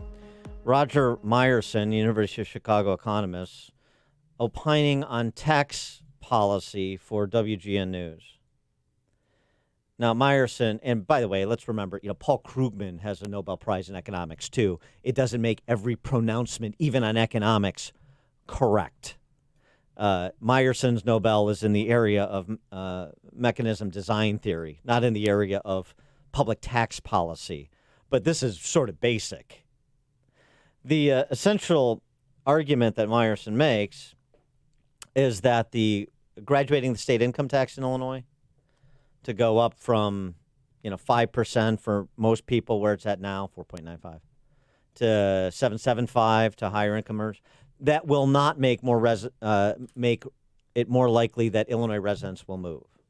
Increasing taxes does not make it more likely residents will move, although he simultaneously then says it will affect property values. So tax policy that affects property values, that makes people move. That's higher taxes making people move, Professor, isn't it? It's just sort of a remarkable argument that he makes for somebody who's otherwise so intelligent. And this is him making it. More expensive. So you'd have to take on more debt to buy a house there. And that debt in equilibrium, as we say in economic analysis, would be of the same order of magnitude as the tax debt that you'd be escaping by moving over there. So what he's saying there is, so then if you want to go buy a home in Indiana because your property value has been lowered by the destruction of the equity by property taxes in Illinois, you'd have to take on more debt to buy it because of the lost property value here. And so the net is that you're not better situated, I guess.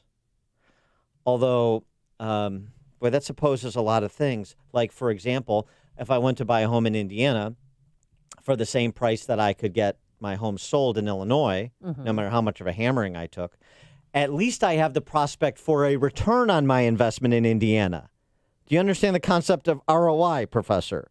Where I have no hope for that in Illinois, I only have the hope to stop the further eroding of my property value, and to do that, I need to get out from underneath it post-haste.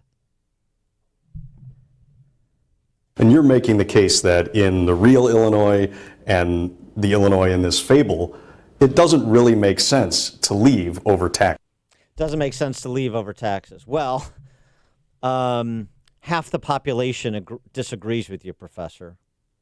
So I guess half of Illinois doesn't know doesn't appreciate what a Nobel Prize winner in economics has to say. We're going to try and get Roger Myerson on, and we'll dig into this as deep as he wants to go, because this is absurdity, what he's saying. This is saying at some point people don't respond to economic incentives, which goes not just against the scholarship in the field of economics, it goes against human nature. The net of moving somewhere else, even if you have to incur a loss to do so in the short term, but having a prospect of a better life at a lower cost of living, with the prospect of a return on investment for the investments that you make, like the biggest one most people make in their home, that leaves people similarly situated than staying here to pay ever-increasing taxes across the board? No. I'm sorry. I'm no Nobel Prize winner and won't ever be, but I'm sorry. Ted Dabrowski, he's the president of wirepoints.org. He joins us now to talk a little bit about that, as well as the teacher strike, as well as Lori the Lightfoot's reheated Tiny Dancer budget address. Ted, thanks for joining us. Appreciate it.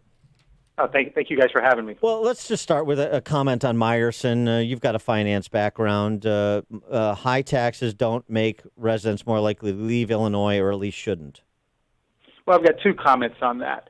The first one is, let's give him for a second that high taxes don't make people move. Let's pretend that was true.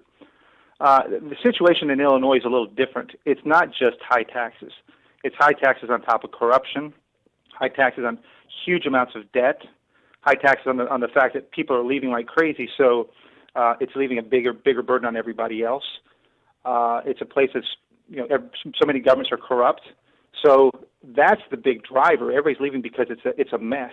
Well, he concedes the point that the pension debt is a huge problem, and that if you raise taxes to reduce or eliminate the pension debt, then that would make Illinois better situated and people less likely to leave because of through higher taxes, because you would have eliminated that debt. So he definitely concedes the point that we have a budgeting problem and a debt problem, but he still fails to sort of address the point of how confiscatory taxes would have to get before you could even materially pay down $130 billion in pension debt, even if you wanted to.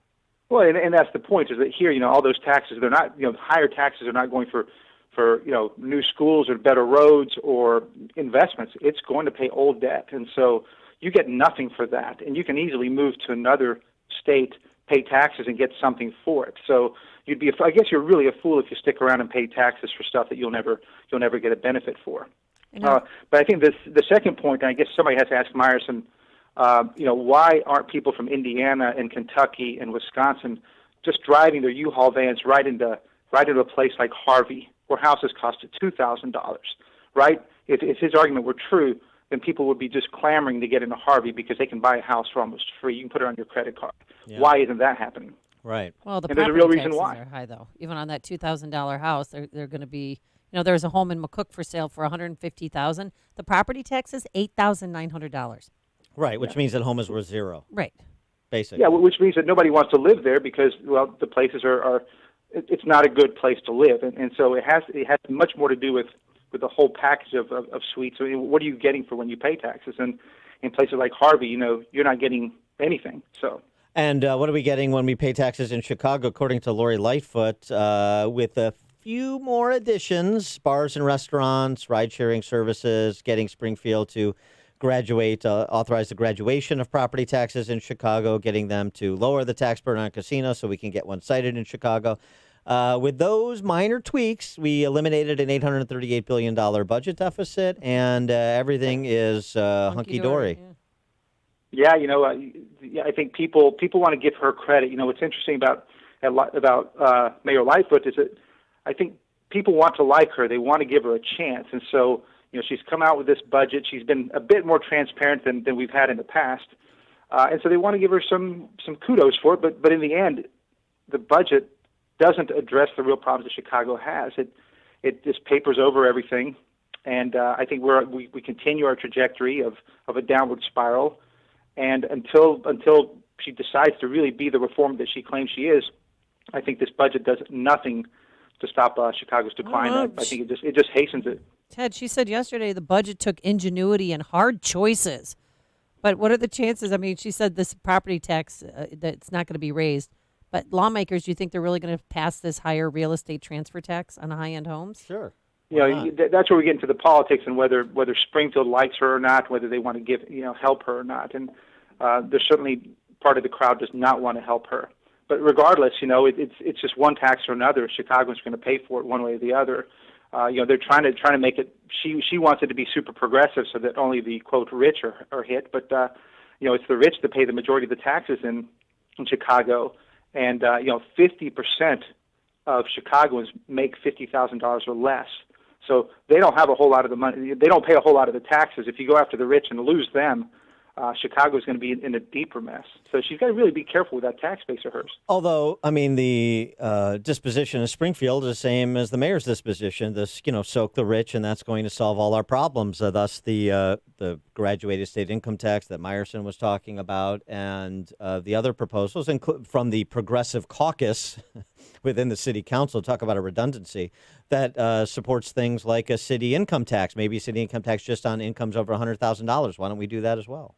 Well, but you remember there's a real competition over those rich people, right? So if Lightfoot gets to do taxes that hit the wealthy in Chicago, that's reducing the power of the state legislators who want to tax those people as well. So Sure. There's a bit of a battle for that share of the wallet of the rich guy, and so they'd rather keep the power for themselves than give it to Lightfoot. One of the other things that she touted was this little accounting trick that she did with respect to refinancing some of Chicago's debt, accounting for all of the projected savings and the refinancing over 20 years in year one, which is not, and likening that to, refinancing your home mortgage. But that's not how that works, is it?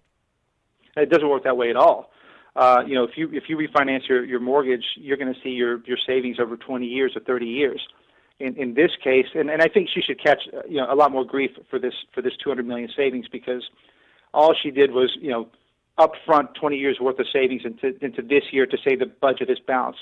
That's the kind of stuff that the banks did in the past, and it's not a good thing. Let me put it that way. It's not how you balance budgets, and it makes this budget look good, but next year that $200 million savings that we have this year is going to be gone.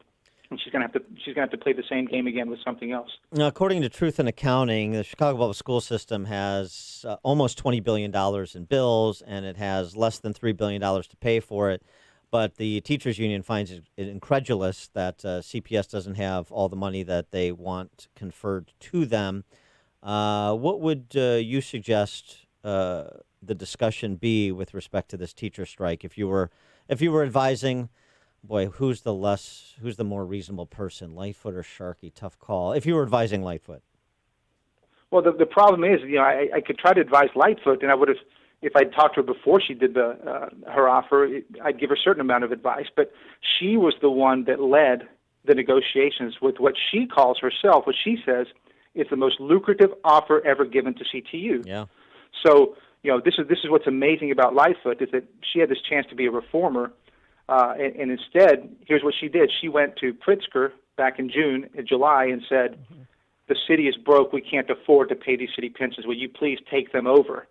And Pritzker had to say no, because he said, well, if the state takes over the city pensions, the state will be junk rated.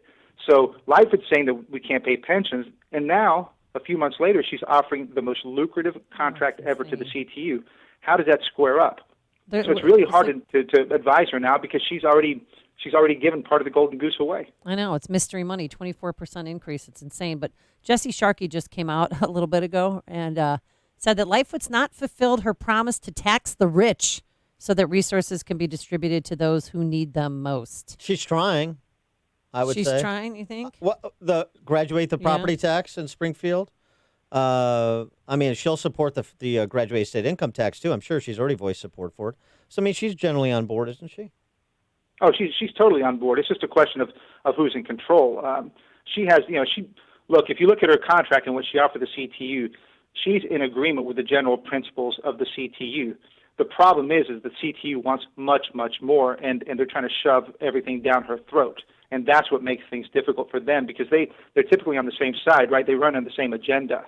And so, the surprise here is that the CTU is flexing its power, and in a way that I think is totally wrong, by the way. And we're the only state around here that allows our teachers' unions to strike. None of our neighbors allow teachers' unions to strike, but we do. So we've given the union way too much power, and that's why Lightfoot's in a tough spot. Unions run the government. I would say, what would you say is the most likely exogenous event to force the structural reforms that nobody in the political class in either party is interested in this state? Is it going to be the thing that I think is most, the closest on the horizon, which is the Chicago Police Pension Fund capsizing, not being able to pay out current beneficiaries? Yeah, I think that's it. You could put a strong recession. The police and fire funds in Chicago have very little money left. They can't afford a 20 to 30% hit in the Dow Jones. So in a recession, right, lower tax revenues for the city and all that. So I think that would be a primary one. You have to worry about, in a recession, you have to worry about some bad crime event in the city too. There's things like that we can't predict that will force the reforms. We just don't know what they are yet, but I think the situation is now sufficiently bad enough in Chicago that an exogenous event could tip it. He is Ted Dabrowski, president of WirePoints, wirepoints.org. Get his commentary, that of Mark Lennon and many other deep thinkers over there. Ted, thanks as always for joining us. Appreciate it. Thank you both. And he joined us on our turnkey.pro answer line. Listen to Dan and Amy on your smartphone. Download the AM 560 mobile app today at 560theanswer.com/mobile. Want your home's furnace to stay safe and reliable? And want to prevent any potential problems before they happen? At your local 1 Hour Heating and Air Conditioning, we recommend an annual furnace inspection and tune-up. Right now, get big savings on a furnace tune-up. Call 855-1-HOUR. Because not taking care of your furnace, that's just cold. Your comfort is just a call away. Call 1 Hour. Terms and conditions may apply. Call for details. Independently owned and operated. Licensed in the respective state or county. I don't know if you've heard, but MyPillow has a new product. Towels. Yes, I ordered a set of those yesterday. 2 washcloths, a hand towel, and a bath towel. And I can't wait to try it because the other products are so good. And Mike Lindell, the CEO and founder of MyPillow, really stands behind his work. It's made in America, folks, and there's a 60-day money-back guarantee and a 10-year warranty on all of their products. And right now, that whole body pillow, regularly $89.99, but with promo code Amy, it's only $29.99. And there's deep discounts also on mattress toppers, pet beds, and deep discounts on those Giza cotton sheets that are the best. MyPillow.com, that's where you go. Check out all the items. And when you do check out, click on the new radio listener specials box and type Amy, A-M-Y, in that promo code. And voila, 30% off. Or call 800-489-0201. That's 800-489-0201 and tell them Amy sent you. No matter how long it's been, when you're back together, you still get that good old-fashioned feeling. Even though you've been apart, it's as though you've never left. That's right. Football season is back. Reignite your spark right here on the Husky Sports Network. Your NIU Huskies battle the Akron Zips this Saturday afternoon at 2:30. Don't miss a minute of the action right here on AM 560. The Answer. You know, I have a suggestion. Maybe we should send over some Balance of Nature to Jesse Sharkey and Lori Lightfoot because it seems to make everything better, right, Dan? Give them a little bottle. Give them 6 capsules. It's worth a try. Yeah, 10 servings of 31 different fruits and veggies. Maybe it'll change their mood, make them both more open-minded, and remember that it's for the children. We need to get the children back in school. But right now, Balance of Nature is offering 35% off and free shipping on your first preferred order of Balance of Nature. This offer may end at any time, so do not wait. Call 800-246-8751 to take Dr. Howard's Health Challenge. Dr. Howard, the family that lives in Utah, they created Balance of Nature. They walked me through the whole process. It's very fascinating, and they really stand behind their product, and they love helping people. And there's a challenge that Dr. Howard is offering, his health challenge. So call this number to find out about Dr. Howard's Health Challenge, 800-246-8751. That's 800-246-8751. Use discount code Chicago or go to balanceofnature.com, discount code Chicago. Do you want your basement to be dry most of the time? If so, Permaseal is not the company for you. At Permaseal, we believe your basement should be dry all the time, no matter how hard it rains. Hi, I'm Roy Spencer, president of Permaseal. I hear story after story of homeowners who say their basement only leaks when it rains. Well, you don't worry about your living room or bedroom getting wet when it rains, and you should feel the same way about your basement. Just call 800-421-SEAL. We offer a free estimate, no haggle pricing, and a price assurance guarantee, so you can rest assured that you're getting the best value. Your basement is already dry most of the time, but if you want your basement dry all the time, you know who to call. 800-421-SEAL. Permaseal has earned an A+ rating from the BBB and has received their 2016 Torch Award for Marketplace Ethics. That's 800-421-SEAL or visit permaseal.net. Known best for being better, Permaseal. AM 560. The Answer. Dan and Amy with that ride-sharing tax coming. This is an interesting study. Economists analyzed 40 million Uber trips to figure out who tips and who doesn't. Uh-oh. And they found you don't. Specifically, don't look you at were me. My singled Uber out. rating. Let's see what my Uber rating. What's your Uber rating right now? That's like 4.85. Oh, geez, come on. That should be 5. It should be perfect 5.0 because I am in a small cohort of always tippers here. I'm tipping Kyle. I'll give him a buck. Well, sure, 3 days later. Well, yeah. Well, it is What's your 3 days rating? later. Oh, hold on.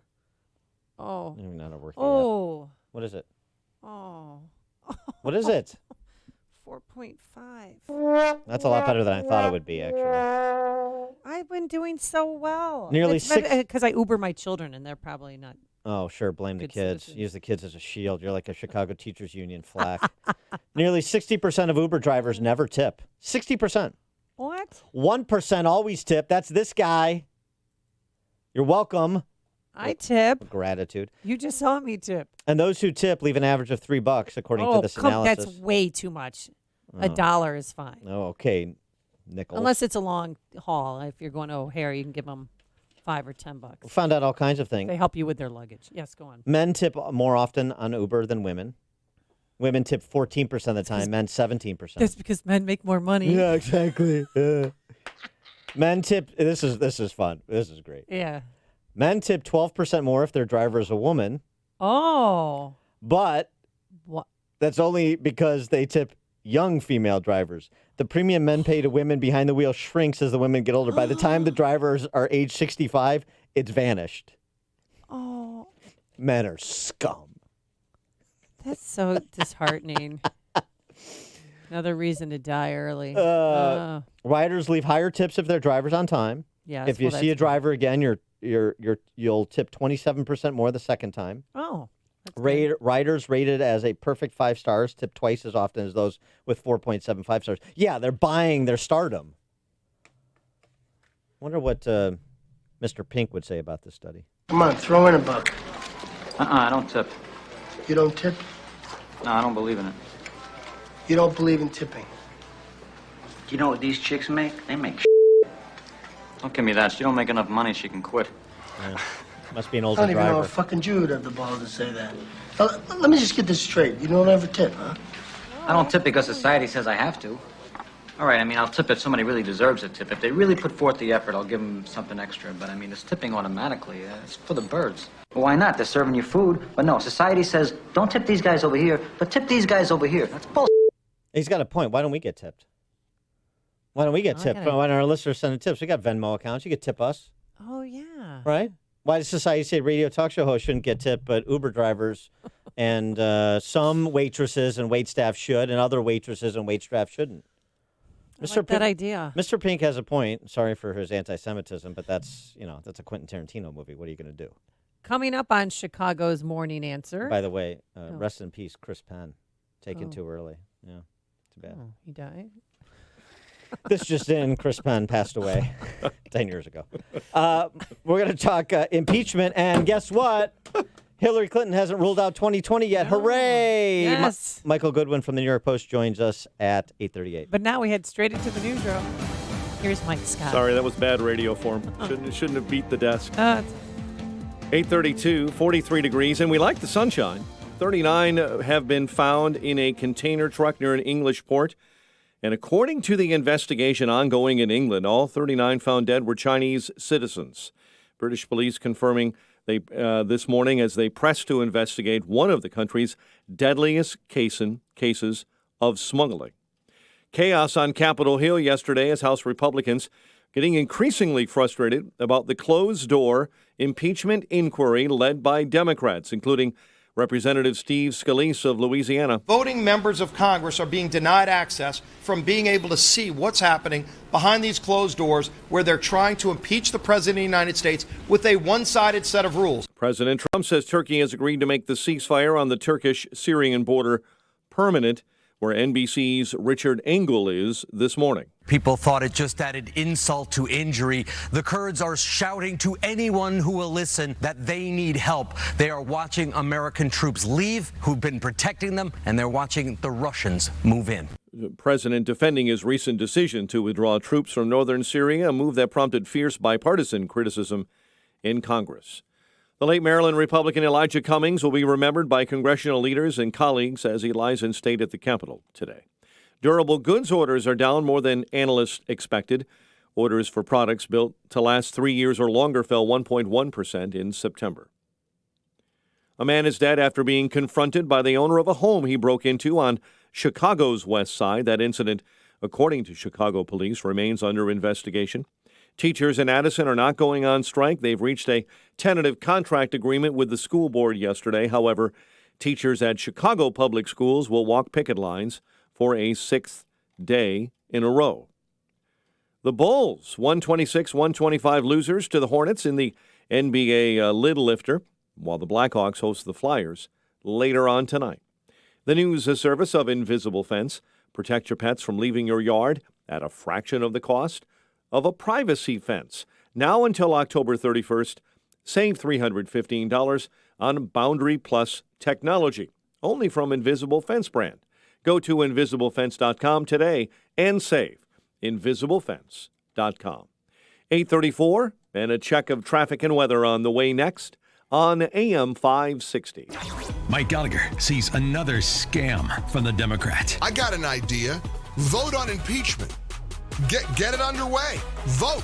And without a vote, nobody from the White House, the State Department, or the Trump administration should be testifying before this kangaroo court. The president is right. It's a scam. The Mike Gallagher Show.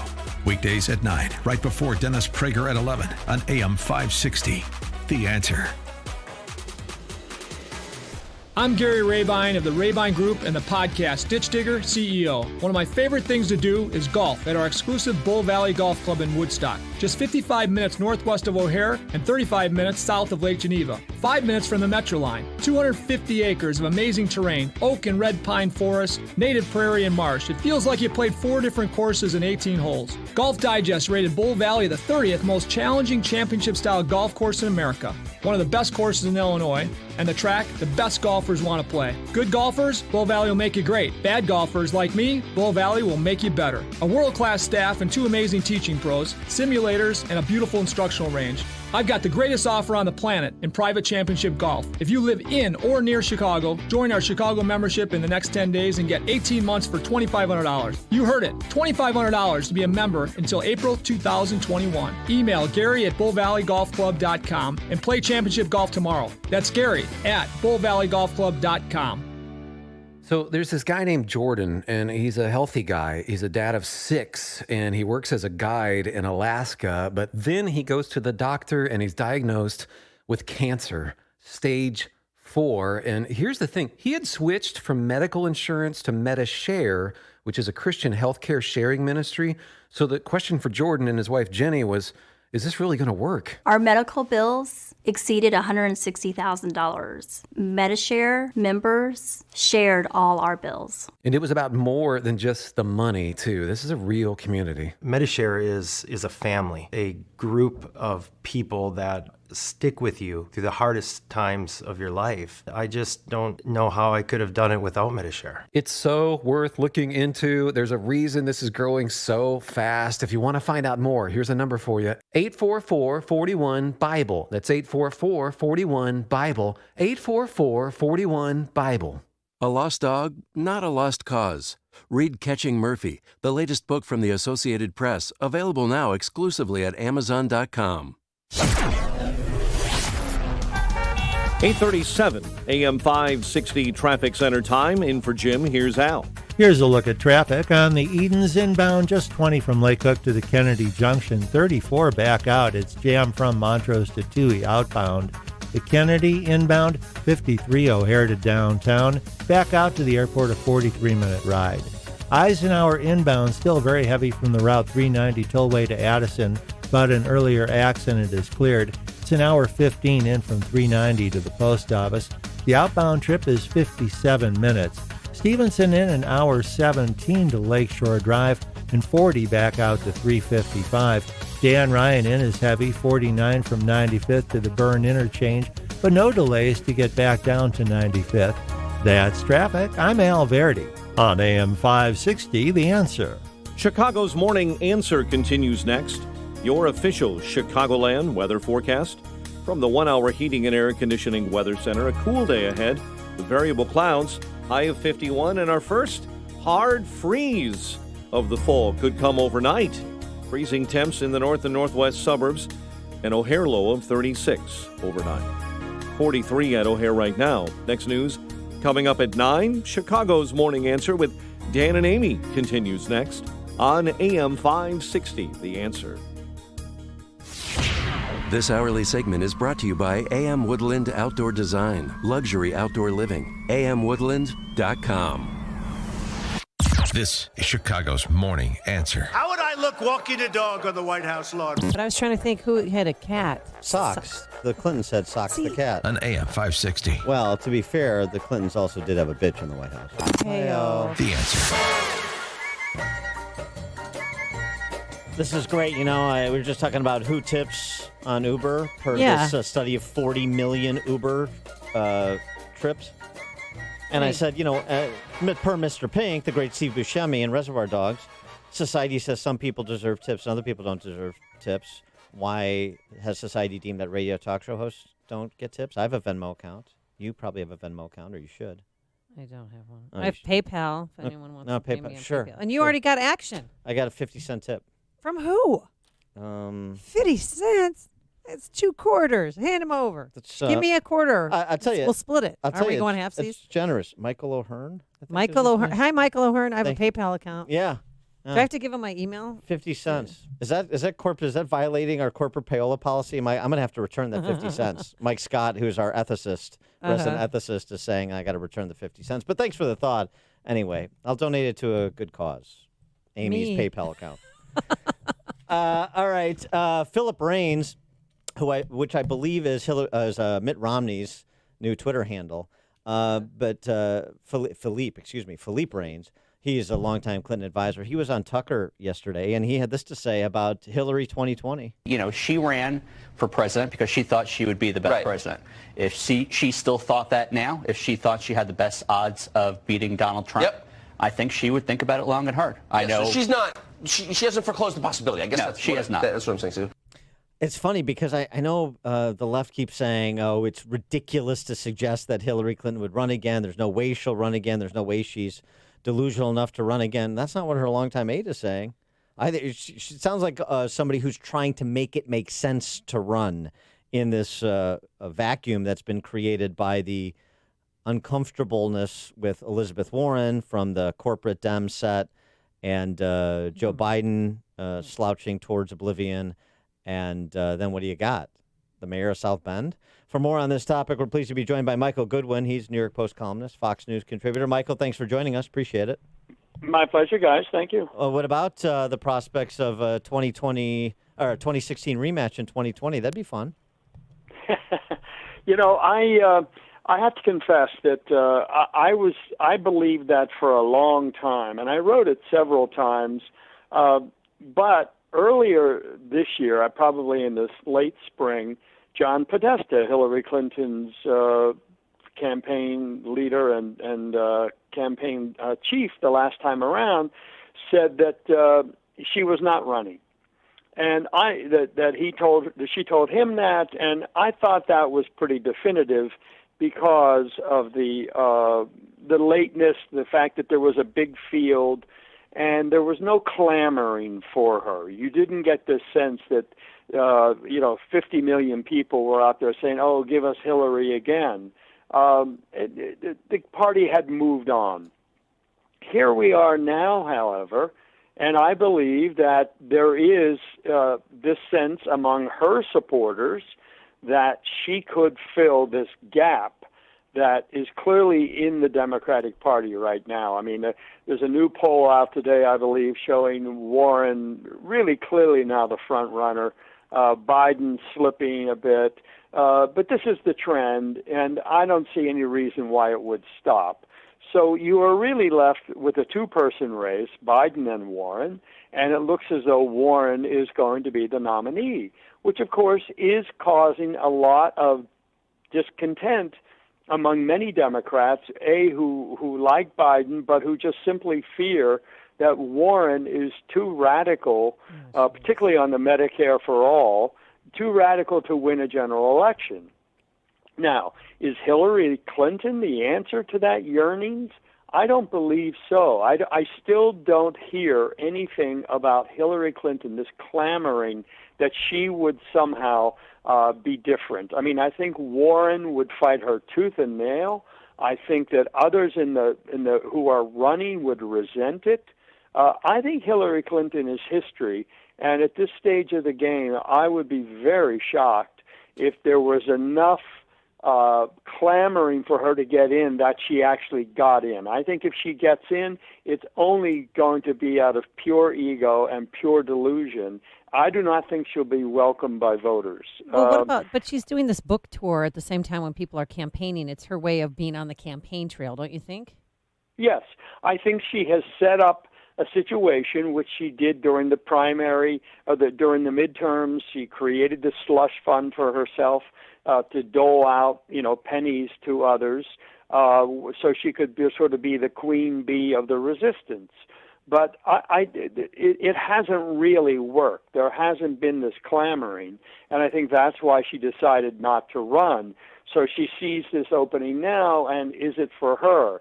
I urged Michael Bloomberg to get into the race. Yeah, but where's the clamoring for him? I have a lot of problems with many of his policies, but I think for national Democrats, he's a more likely person to turn to. He could finance his own campaign. He could do it quickly. He's got a team in waiting, and I think he could, in effect, replace Biden in that lane. Well, where's the clamoring for Michael Bloomberg? I mean, he has a billionaire who's rather effete in presentation. You think that has a lot of political appeal? Well, look, I think it has appeal to a lot of the Biden supporters. And I think that's something that Hillary doesn't get. I think Hillary brings with her so much baggage, so many bad memories, so many issues that still unresolved. I mean, Me Too and all of that with Bill Clinton. So, look, I agree with you. There's no great clamoring for Bloomberg either. But I do think that he would quickly supplant or be a home for a lot of the Biden people. Now, the complications are, of course, Biden has not dropped out, and Bloomberg has told others that he would not get in. He would not run against Biden. I think that's the key there, that there are a number of people who would jump in if Biden dropped out, which is why I urge Biden to drop out. Biden is not going to be the nominee. We have not heard the end of the story of his son. And Biden himself, his performance is just awful in many cases. So I just don't see him becoming the nominee. So he's got to think, what happens next? Well, that's why he's not on any Sunday morning shows. He couldn't handle it. And that's why Trump wants him to be the nominee from the beginning. At least I have, because I always thought he'd be the weakest nominee, even as they were touting him as some sort of centrist compromise candidate who had the electability factor that the radical leftists didn't have. He doesn't have the electability factor in his own primary, which is the problem for him, and he wouldn't bring the base in the general, which is a problem for him in terms of the electability argument against Trump. But in addition to that, the Democrats realize they have a real problem, and I would think that the specter of people ruminating about Hillary and Bloomberg and the most ridiculous of all, Michelle Obama, who has no interest, that just sort of casts a pall over the field, doesn't it? Doesn't it end up being demoralizing to the percentage of that Democrat primary electorate that will be key in the general election, a lot of whom Trump got in 2020 against Hillary? It just demoralizes them from participating in a meaningful way, certainly when it comes to the general. That's right. I mean, you think of all the work that's gone in already to this campaign for not just the candidates, but all their supporters and the volunteers, et cetera, to think of all this is for nothing because some Bigfoot is going to come in at the end and swoop in. Yes, I agree. It is very demoralizing. However, I think it does point up which is the fundamental problem that the Democrats have not yet resolved, and that is this split between the so-called moderates. I mean, I don't regard Joe Biden historically as a moderate. Right. He is very liberal in terms of the history of the Democratic Party, the modern history. Warren, of course, and Bernie Sanders and their supporters add up to about, more or less half of the Democratic Party. So, that's the big split. You really have a kind of party that has two very different views of itself and what it wants and who it wants.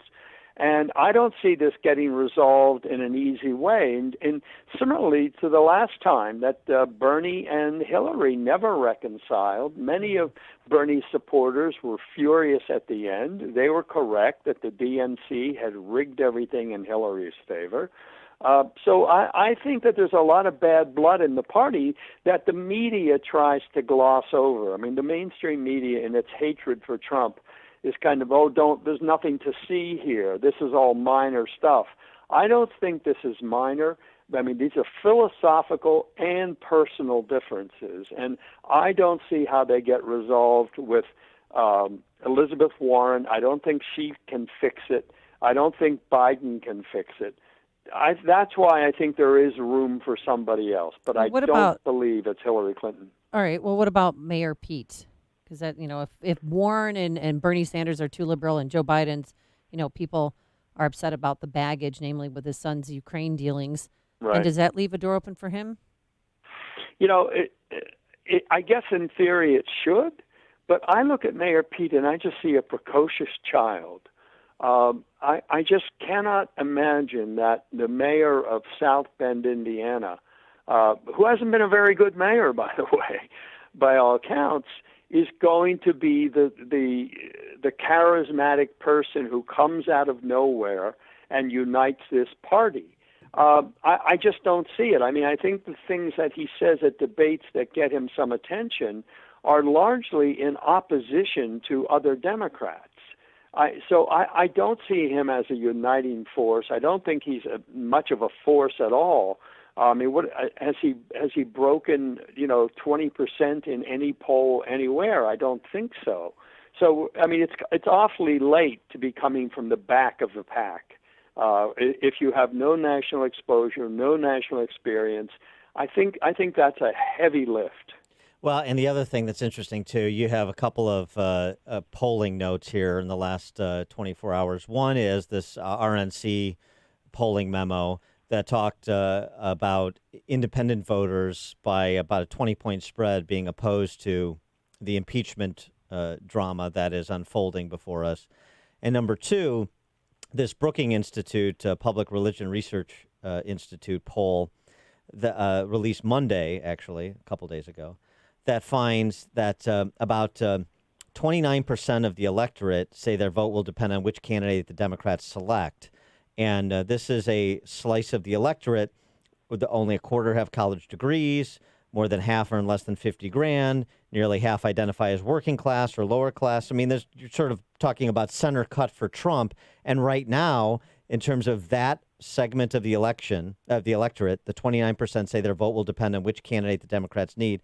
Only a couple candidates on the field are getting close to the threshold they need from that population in order to defeat Trump. So I think it was interesting to note the caution that some of the candidates exhibited with respect to impeachment on the last debate, during the last debate, because it seems to me that Democrats are starting to realize that this may not be the path forward for electoral victory in 2020.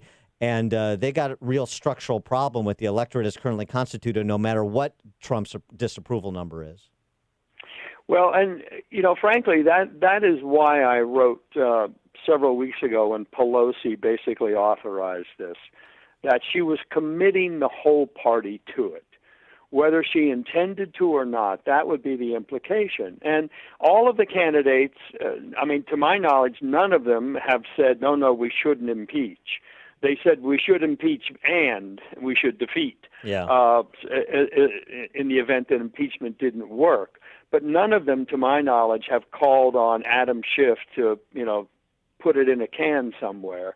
They have all been fine with what's going on. And so I think it is another burden for them, as you say correctly, with these independent and swing voters who look at this and think, what does this have to do with me? Voting can be an awfully selfish event, as well it should be. This is about, is it good for me? Are you better off than you were 4 years ago? That is always the test, spoken or unspoken. And I think this pie in the sky stuff that Donald Trump is evil, we're going to take away your health insurance and give you better health insurance, The economy's not working for you, despite your paycheck, despite your having the first job you've had in 5 years. It's not working for you. I mean, the Democrats are floating out there, I think, in a bubble of their own making, and you keep waiting for them to come back to earth, to pay more attention, to learn the lessons of 2016. And instead, they refuse to abide by them. They somehow believe, as Hillary Clinton does, that it was all phony, that Donald Trump didn't really win the election. She really won the election, and it was stolen from her. Yeah, I mean, this is the nonsense that they're operating on. And it's so strange, Michael, because I have a lot of liberal friends, and I said, well, Trump's not going to win in 2020. I said, well, all right, well, what are you doing about it? Who are you supporting? Are you knocking on doors? Are you attending rallies? What are you doing about it? And there's not one candidate that they tell me that they're backing, that they're proud of, or that they actually think could beat President Trump. Yeah, I wrote recently about I was with a group of friends, and probably half were Trump supporters, half were definitely not, and none of most thought the House would impeach.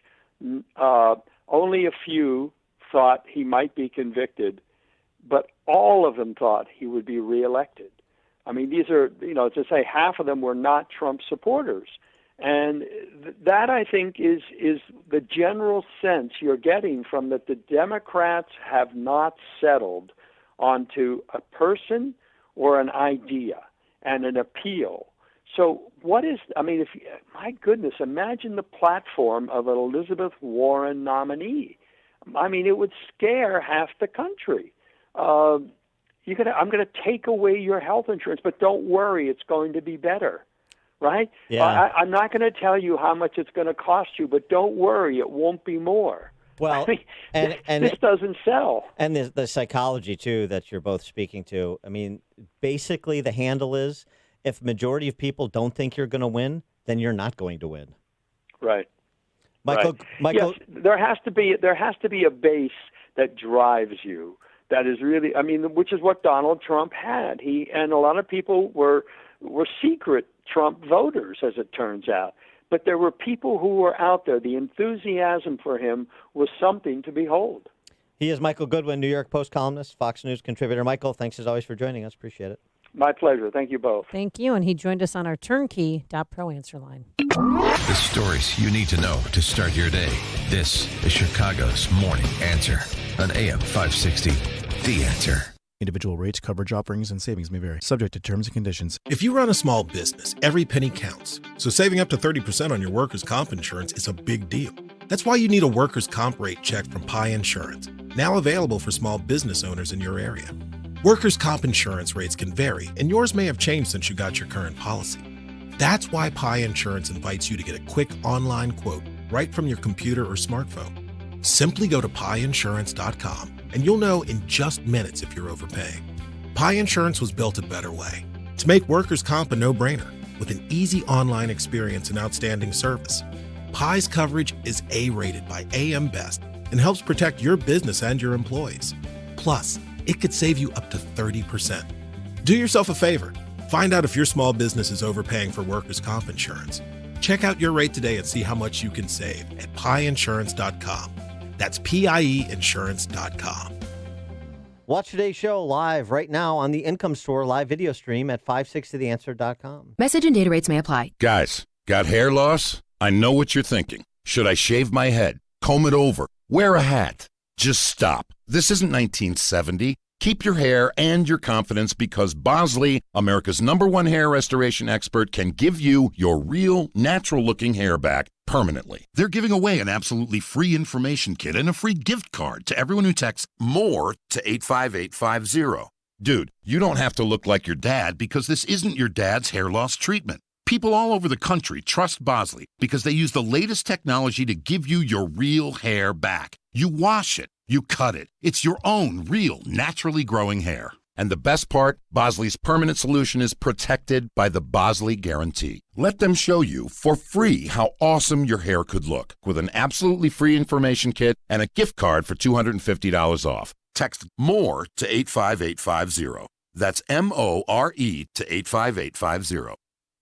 The mediators at Levin and Brend have years of mediation and family law experience. In financially complicated cases, Levin and Brend offers unique financial expertise. Some of the attorneys are not only fellows of the prestigious American Academy of Matrimonial Attorneys, but also certified public accountants, business valuators, and tax experts. They are routinely appointed by the courts to be the court's financial experts. If you need a mediator, tax preparer, business valuator, forensic accountant, or estate planner, Levin and Brend should be your choice. If you want to conduct your divorce in a confidential setting with financially sophisticated professionals, experienced, trained mediators who provide a balanced process, Levin and Brend should be your choice. If you are ready to reduce the stress which can be involved in a divorce and move on to the next stage in your life, find out more at levinbrend.com.